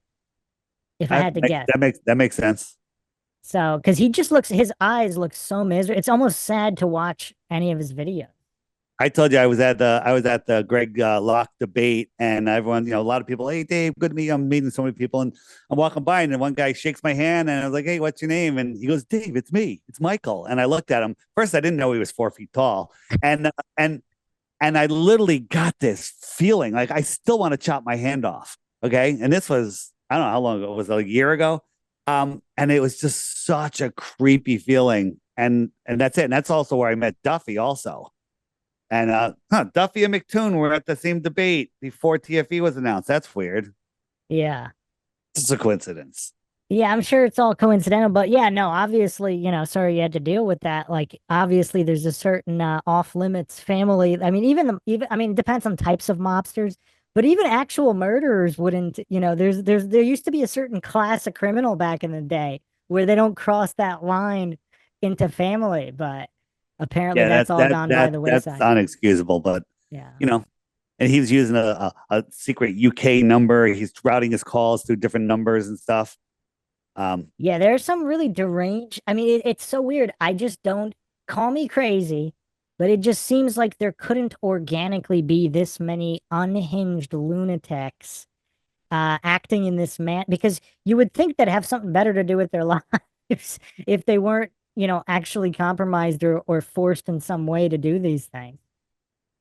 yeah, it's amazing. It's a spiritual war, and people are being compromised in all different ways. And I hope they find their way. One more question I just thought of. How long are you going to keep doing like all of these podcasts. Like you have an until insane amount of until energy. until the entire world collapses due to the truth, So you're right? not stopping no matter what. I'm not stopping because people are like, oh, you're doing it for money. It's all about app sales. Guess what? The app does support me. And but am I charging $20 for the app? No, I'm charging $3. Right? Am I charging $20 a month for the subscription? Like there's the dating feature on the app. People are already getting married because of this thing, right? And what's Match? It's like $40 a month. I charge $11 a year, and you get everything on the app. Well, And I also make it so you can get a free subscription too, you right? know So it's why am I doing this? you Why am know I it's doing this? Good. it's really crazy. The people that are criticizing you for your three, single digit app, they don't realize like NASA has taken from them, like calculate how much NASA has taken from out of the pocket of every taxpayer. Yeah. I mean, they've Yeah, they, taken they support NASA, these yeah, people. they've taken billions and billions and billions. You've Yeah. taken a couple bucks. I've taken $3 And and only from everyone willing, loves yeah, you didn't force anybody to give you that money. it. It was all consensual, unlike It, NASA. it- and it's amazing. They all have the same script, the same comments come in. They use the word grifter. They use the worst. They're like leaky app, leaky app. They love saying leaky app. Um, and it's the same thing. Like they're usually empty channels. So I don't know if they're bots or actually just lazy Well, trolls. usually I respond to those as like, wait till you find out about the NASA grifters. And they usually don't respond there because that's their own logic is Yeah, that's a good line. That's good. if you're making money, but NASA's making way more, so therefore they're way more fraudulent. Yeah, and then they're asking for super chats. What do you get for that super chat? What do you get? I'm Couple giving you some, bucks. I'm giving you Yeah. some stuff. Yeah. Right. Um, all right. So yeah, no, this was a fascinating conversation. You were one of the most requested people. Sorry it took so long, but my schedule is just and your schedule also, obviously. No But worries. we'll definitely do it again. I want to get together with some quite a few of the bigger flat earth proponents to Cool. talk about specific logical issues. And basically, the other thing is like people have said, like on Mindshock, even when, when I had my bigger channel, there really wasn't that much trolling just because one, I don't take sides, but two, I mean, I'm just objectively calling out the fallacy. Like, what is the response to somebody? Like when the Glober has like 20 fallacies in a row, these are objective fallacies. It's not like they're debatable. Like that is the fallacy. So it doesn't mean they're wrong because there's the fallacy, but it's not debatable that they're arguing fallaciously. So people always used to comment like, I don't get that much trolling on my channel because I'm just objectively calling out the issues instead of just randomly taking sides. I need a ruling on a fallacy. Yeah. So I think it was Nathan Thompson that coined this, that sending a balloon up to see the shape of the earth is called the Snoop Dogg fallacy because you don't have to get high to figure out the shape of the earth. Is that legit? Technically, that would be an appeal to humor fallacy. Okay. So it's not legit. I want to call him out on it. That would be an appeal to humor logical fallacy. Okay. And again, the fallacy means just because you use a fallacy doesn't mean you're wrong, though. So Okay. that's the basic fallacy. So it doesn't mean not true. It Oh, doesn't mean untrue. A lot okay. of people don't understand that about fallacies too, which is you could check out on my channel the intro to fallacies. I go over a whole bunch. And what's really funny is just in the world of conspiracy, because again, with down in deep inside the rabbit hole with your podcast, even before Flat Earth, did you notice how all of the anti-conspiracy theorists, they were only using fallacies too, like way before Flat Earth. So it's just very curious how the people that are because I just call conspiracy theorists critical thinkers because they're people who are not brainlessly accepting a narrative. Conspiracy analysts. Yeah, there you go. Conspiracy analysts. Whereas coincidence theorists are and that triggers that. The reason I use that is because it triggers people so bad because it exposes, like, imagine you're an anti-conspiracy theorist. That means you're theorizing all of these things are coincidences. And when it's phrased that way, it gets them to really think about how silly they are. And they get so triggered, which is why I just keep using it. All right. I like it. All right. So thanks again, Dave, for joining us. Another very interesting conversation here. Plenty more to come. If you want to help support the Mindshock podcast, you can donate to our PayPal. Check the link in the description. Help logic and reason return to a world where it is quickly going extinct. Although, obviously, flat Earth is a topic that is one of my favorite topics for learning about logic because you just get to see so many fallacies and so many psychological triggers, like unlike any other topic other than maybe Tartaria. You could also check us out on Twitter, Facebook, Reddit, and Patreon. Questions, comments, theories, thoughts, suggestions, rebuttals, debunkings of any kind, leave them in the comments section. And Dave, if you have anything else to add on where people can find you or anything else. You can find all my channels, my YouTube channels, my X, everything at flatearthdave.com.